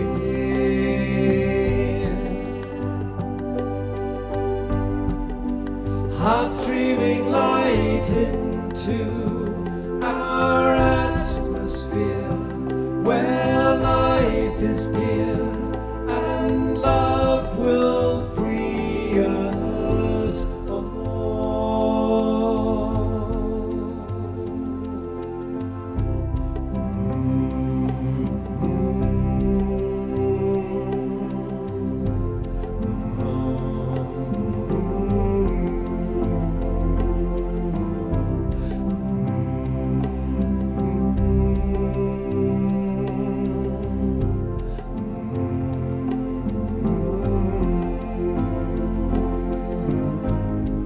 It's in every one of us, the heart of us all.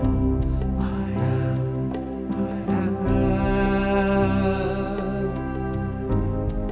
It's the driving force of us, the way of the universe. I am.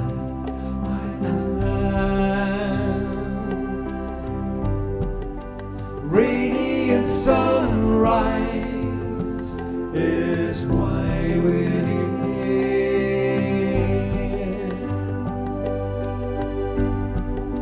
Heart streaming light into our atmosphere,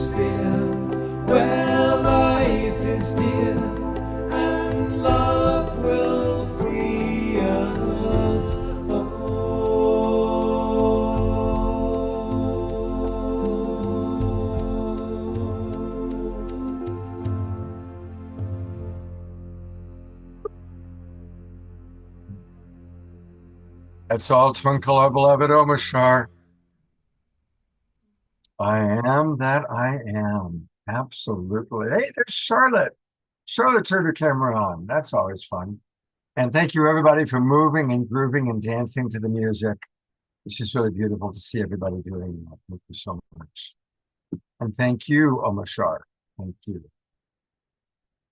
Well, normally the show would be long over by now. We usually don't go that long on Wednesday nights, but there's still a little bit more. Our good friend Gary Malkin has something quite special that he's excited about. And I know he's one of our favorite Global Peace Tribe presenters and luminaries. And he was just at the Holo Movement gathering that took place in Ibiza. I was going to show this video on Saturday night, but we ran out of time then. And I'm not going to postpone again. So here is a message from Gary Malkin.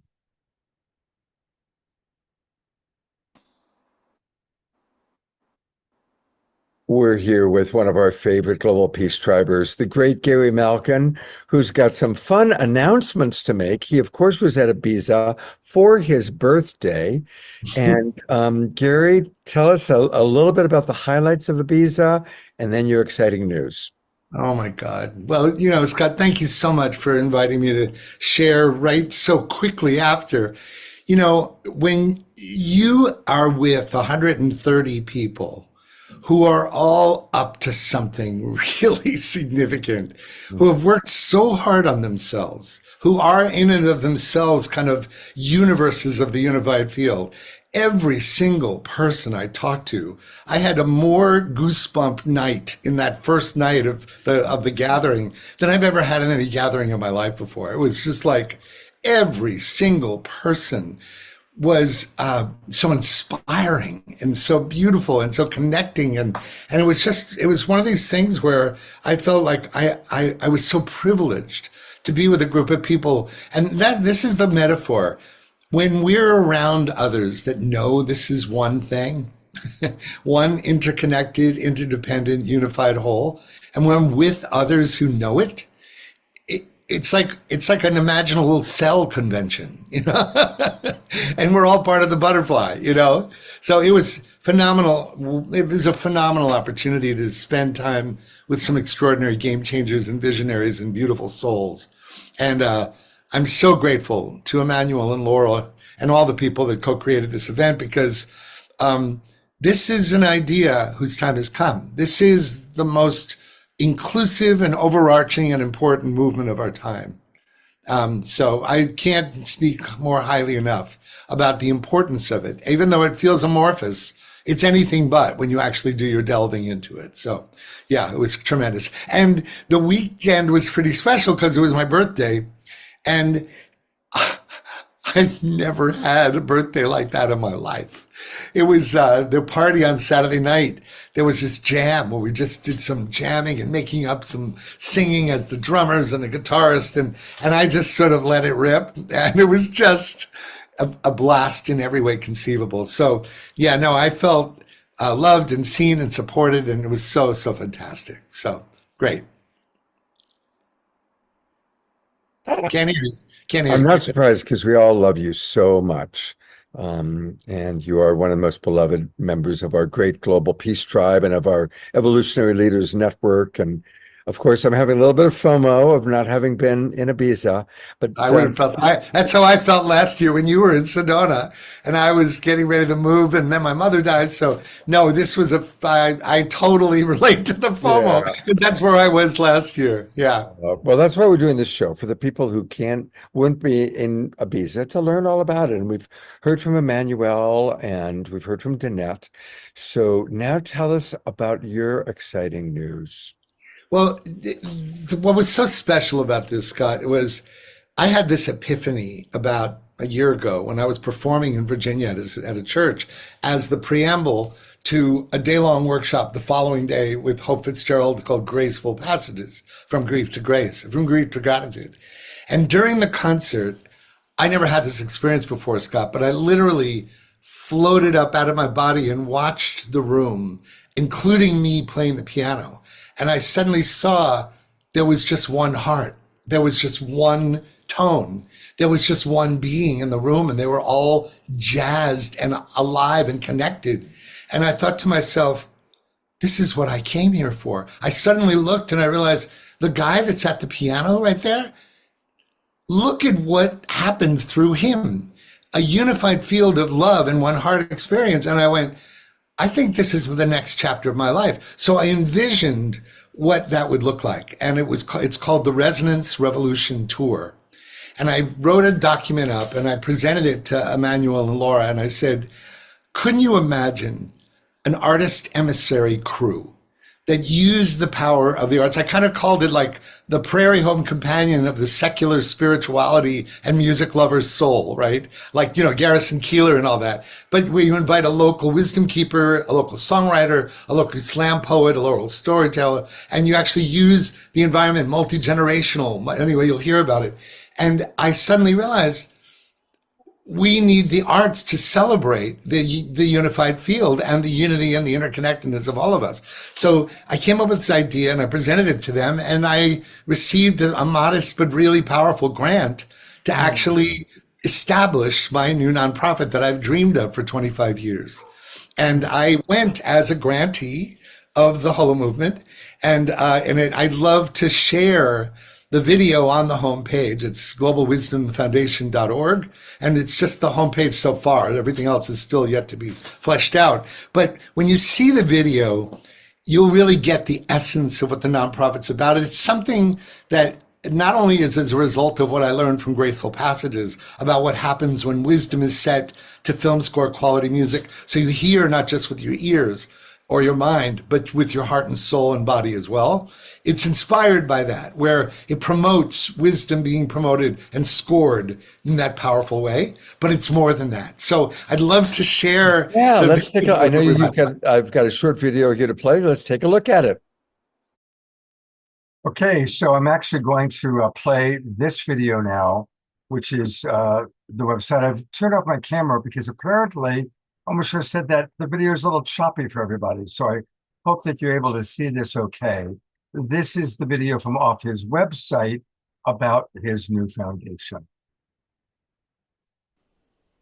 Hi, I'm Gary Malkin and founder of the Global Wisdom Foundation. When I was a kid, I remembered hungering for someone to just look at me and say, wow, I got you. Nice sound here, Scott. I'm here and I see you and I love you.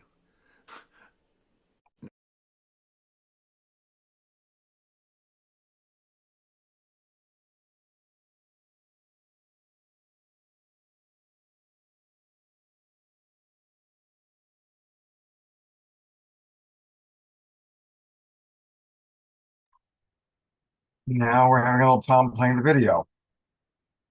Darn. Let's see if I do this. I'm here and I see you and I love you. Nobody ever said that to me as a child. The Global Wisdom Foundation is about creating these moments where you part the seas and create oases of calm and clarity from wisdom keepers known and unknown that are scored like a film that awaken you in moments to this sense of out of the fear and the chaos and the lack of attention spans and the fragmentation that these times have provided into a presence where you remember who you are and what matters most. And that's what Global Wisdom Foundation is all about. We've created a new way for wisdom to be experienced that helps end the monopoly of the linear rational mind so that we can ultimately learn how to think with our hearts and feel with our minds. And when that happens, watch out, because our presence results in a way of being with ourselves and each other that changes lives. But we're not just about delivering wisdom in new ways. We believe that having an experience of celebration around music as a great activator, the universal language of human emotion, music, has a destiny to fulfill, to remind us of who we are and what matters most. And we want you to consider inviting us to your faith-based community, your greater good community, your local cathedral, your institution, your college. And we have a set of offerings that you can find out about on this website. Presentations, workshops, and the capstone of it all, a performance. where we invite a local wisdom keeper in your area, a local singer-songwriter, a local storyteller, and we celebrate the power of connecting people through joy, through beauty, through unity, through celebration, and we remember the art of human being beyond our loyalties to our race, our culture, our dogma, and our beliefs. Please consider finding out more about what the Global Wisdom Foundation is all about. I have 500 hours of Wisdom Keepers I've recorded, and there's no way I can score it alone. I'm looking for philanthropic film composers, hoard wisdom keepers that we might not know about. There's a lot to be done, and we need you. We can't do this alone.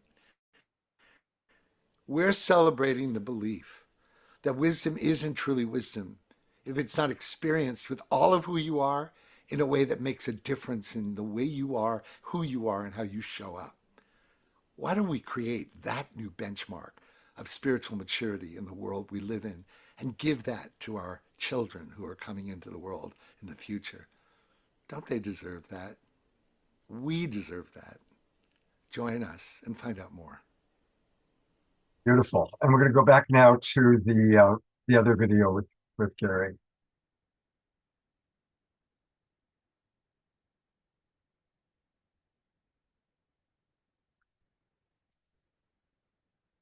Come on, come on, come on. Come on. Let's try that again. I'm having poor internet right now, so that's why it's challenging. Oh, come on, please play.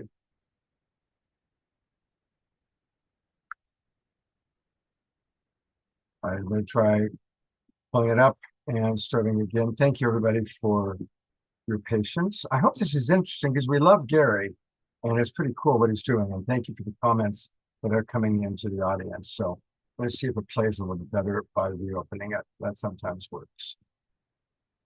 Fleshed out. But when you see of awe. Here we go. So, yeah, well, and a lot of what I'm about to do now that this Okay, so now we've seen it, we're going to go to this. Is launching is this new website that's going to be launched hopefully by August, actually maybe the end of July, called the Gary Malkin's Portals of Awe. And it's a subscription-based community website that's going to have different tiers of engagement. And it's all about cultivating ways to get out of the linearity of the mind into the fullness of our heart and body and soul. And so I thought in the few minutes we have left, I would do an example of one of the practices that we'll be offering in the community I'm building that I invite all of the awakening world to learn more about and possibly consider. There'll be 3 tiers of engagement that you need to cultivate authentic, tender, transparent wholeness, right? So in the spirit of that, one of the many practices I'm developing for this Portals of Awe website is in many ways mimicked by what gave birth to the Global Wisdom Foundation. Let's face it, the Global Wisdom Foundation would never exist if it wasn't for Michael and Doris Stillwater, with whom I created Graceful Passages. Because what we did together was we brailled our way into a way of recording wisdom keepers, and then nobody had ever taken the art of film scoring and set edited messages from wisdom keepers into an experience that helps you not hear wisdom, not just with your mind, but with your heart and soul. But the vision was always, with the wisdom that we created with spoken word and music, how do we cultivate that capacity of presence in all of us? Yeah. So I have an exercise that I want to encourage, and some of you might have even heard this piece of music before, but I like it because it has a beginning, middle, and end in 5 minutes. And I want all of you to kind of get anything that was on your lap, take off, I want you to have feet on the ground, full presence, and just allow you to observe what's happening.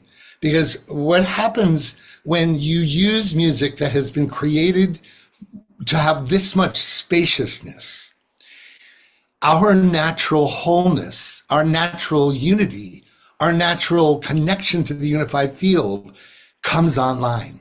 And whereas most music that was created has an egoic presence inside of it, even to a little bit, and mine must have a little bit of it too, because I'm a human being, but it's basically most music, if it could talk, could say, listen to me, if I'm the music, right? Listen to me. This music was designed to help you listen to you, right?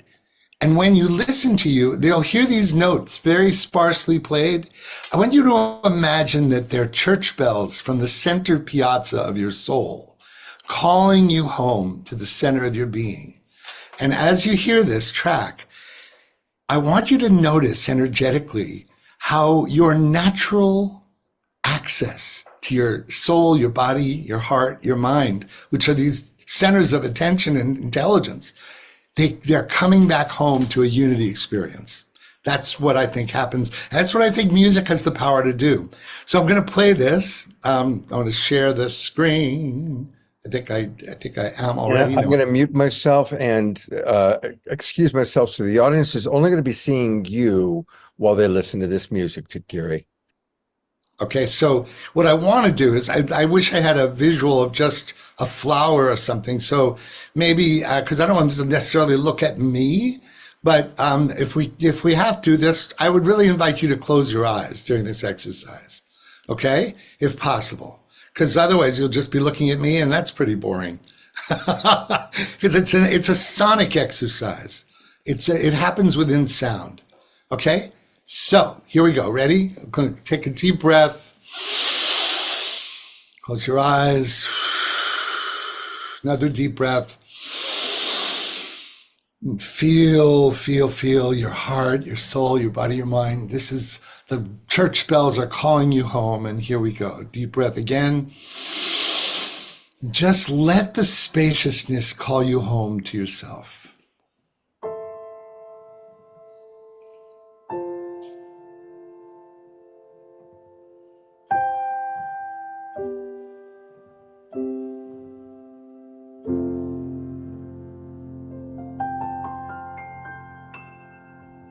Keep breathing.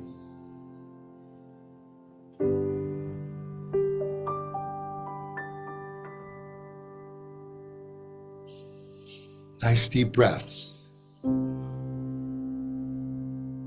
I invite you to put your hand on your heart if you're willing. And every note is a chapel bell calling you to the whole center of your being.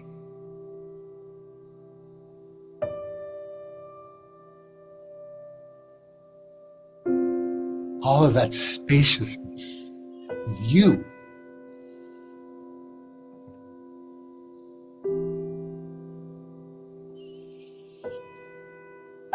And if you're bored, breathe deeper, because you're missing out.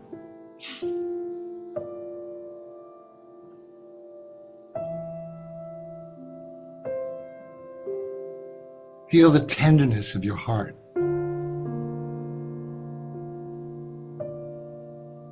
Feel the spaciousness of your spirit.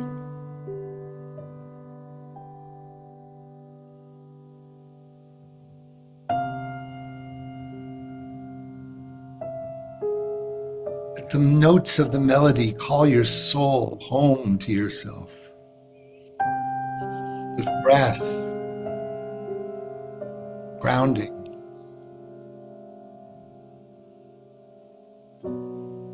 harmonies, beauty. That's you.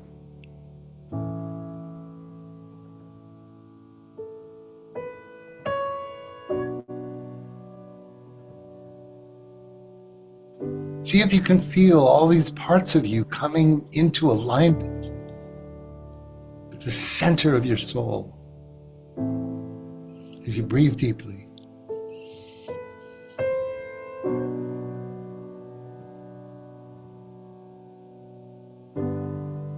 As the music stretches you and dilates time, so that time is no longer an obstacle, it's a concept, it's not real. Suddenly, you are one with the unified field. Feel it.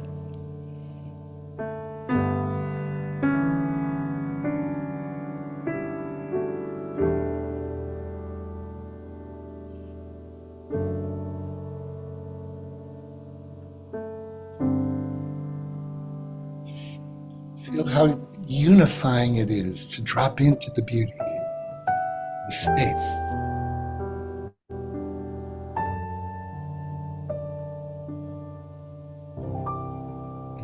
Imagine every single person on this call is now inside the drop of an ocean, inside with you, unified. We're all together in one drop.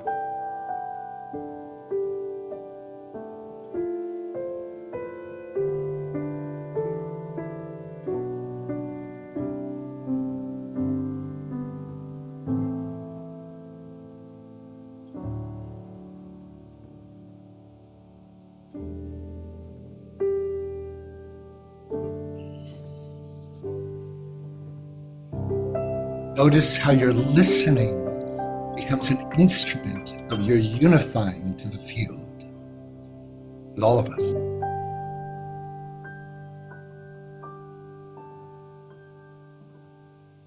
Tenderness, intimacy, we are one.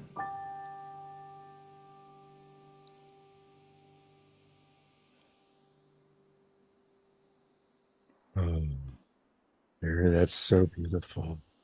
Thank you. You notice how music has a way where it lets our fixation with our thoughts, the addiction to the certainty and the speed and the control that our minds give us. And it gives us a chance to just drop into the other mastery we have, which is like when you cut yourself and it automatically heals. The other mastery you have is instant unity. Our natural state comes into oneness together. So that's why I'm doing what I'm doing. That's my big why. And I'm so grateful to share this experience with you. It's at a whole new level, and I'm just so excited to be invited to whatever community they want to have me come as the Resonance Revolution Tour, baby. That's what it is. We'll certainly bring you to Ashland. We'll bring you to Tiburon for sure. You know, the two communities that I've got a fair amount of significant influence in. And we'll also, once you get your website up and you're ready to launch this, let's do an entire show with you, Gary. You can show some of your clips and some of your wisdom keepers, and people can understand. So let's plan on, like maybe an early August. Okay. Yeah, no, and I can invite some of the wisdom keepers. Every month is going to have a guest wisdom keeper. Every month is going to have a theme that brings you to awe. Every month is going to have an iconic awe experience that will bring people to that state. So what a wonderful invitation. Absolutely. Thank you, Well, no, this is perfect. It'll be a great Awakening World show. So you're in Europe. What city are you in right now? I'm in Barcelona with Brooks Cole and his amazing partner Sabine, and having it's a beautiful city. And anyway, yeah, I'm having the Give my best best to time. Brooks. I've known him for years. Say hi to Brooks. I will. And Gary, we love you so much. Congratulations. Thank you so much, Scott. Have a great show, the rest of the show, and I love you and I'm with you. So there it is. There is our beloved brother, Gary Malkin. And I appreciated chat box, Peter Sterling, suggesting that we bring Gary to Sedona. So I'll see what I can make that out. I like the idea of, can you imagine Gary Malkin and Peter, the music they would create together? Like, wow, right? All right. Well, it's been a long night and it's been a good night, but we always got to close with an Om Bashar song. So thank you. I love that we still have 34 people in our Zoom room, and all of you watching, anybody watching the recording, we love you. We know you're watching. And of course, all of our friends on Facebook and YouTube. Let's close it out with a wonderful Om Bashar offering. Gary, that was beautiful. Thank you so much.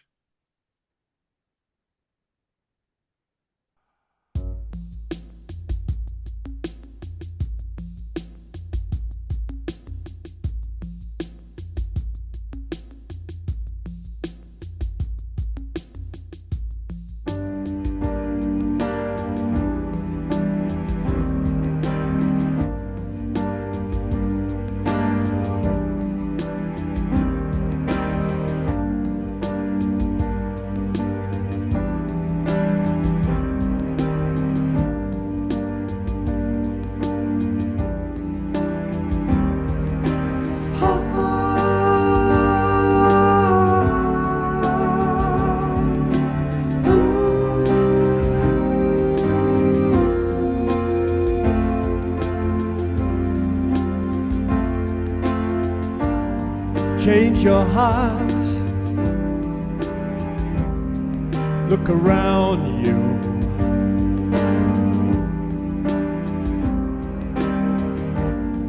Change your heart. It will astound you. 'Cause I need your loving like the sunshine. Everybody's gotta come sometime. Everybody's got to learn sometime. Everybody's gotta learn sometime. Oh, oh, oh, oh, oh.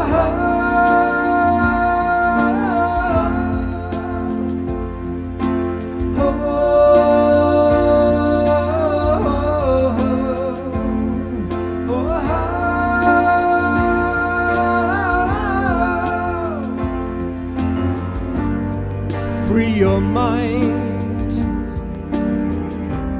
from limitation.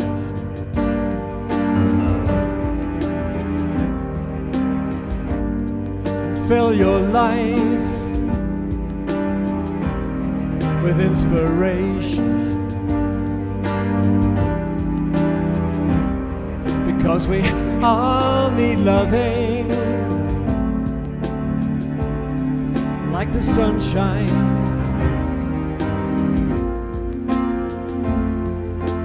Everybody's got to learn sometime.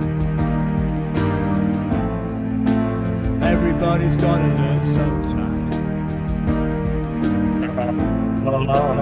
Everyone's got to learn sometime.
Change your heart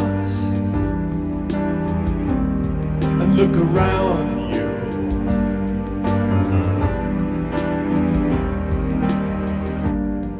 Change your heart,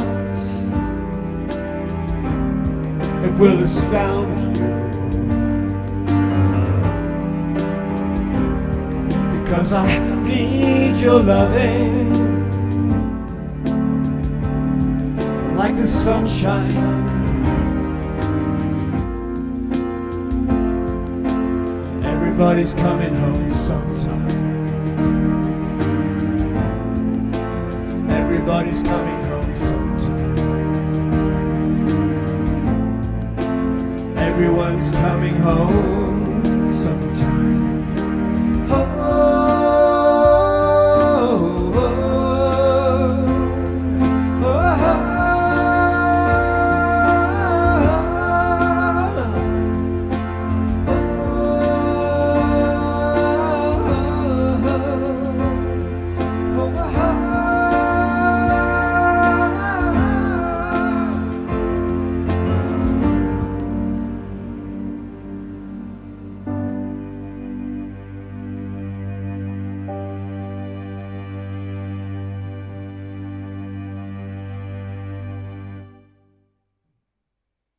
One last gallery view twinkle for our beloved Omar Sharif. For tonight only, we'll be back twinkling him on Saturday night. Absolutely. Twinkle, twinkle, global star. You are the new global star, my friend. Absolutely. Wow, what a show, huh? Phenomenal. Really, I should have had some dinner before I came on. I'm fading, man. It's like, it's lovely. And just the food that comes from the quality of the presenters tonight. And even though the Gary video is a little choppy, totally got it. And I really felt it. And he took me on a journey, and I was kind of fading because I was a little hungry. And he said, if you're bored, breathe deeper. And I started to breathe deeper, and yes, it worked. And I could feel the space in that which he created. And so thank you for compiling all of these amazing presenters. And I think Rajashri is still with us, and maybe even Peter. Yeah, Rajashri is still here. And I think I put the camera on Peter just as he was eating. Yeah, That's always a good trick. Here we are, Peter. You put the computer on somebody, right? Exactly. It's okay. I ate salad while he was reading his children's book. And every time I put the picture on, I'd turn my camera on, so we saw that it was working. So, we all have to find a way to eat dinner, right?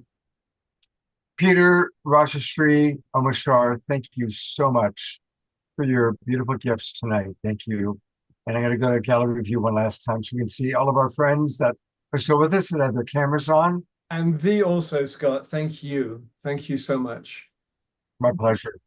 Remember, Friday nights, we're going to be watching a film at 7 p.m. That's at 7 p.m. I put the links into the chat box. Make sure you register. I've also emailed them to all of you.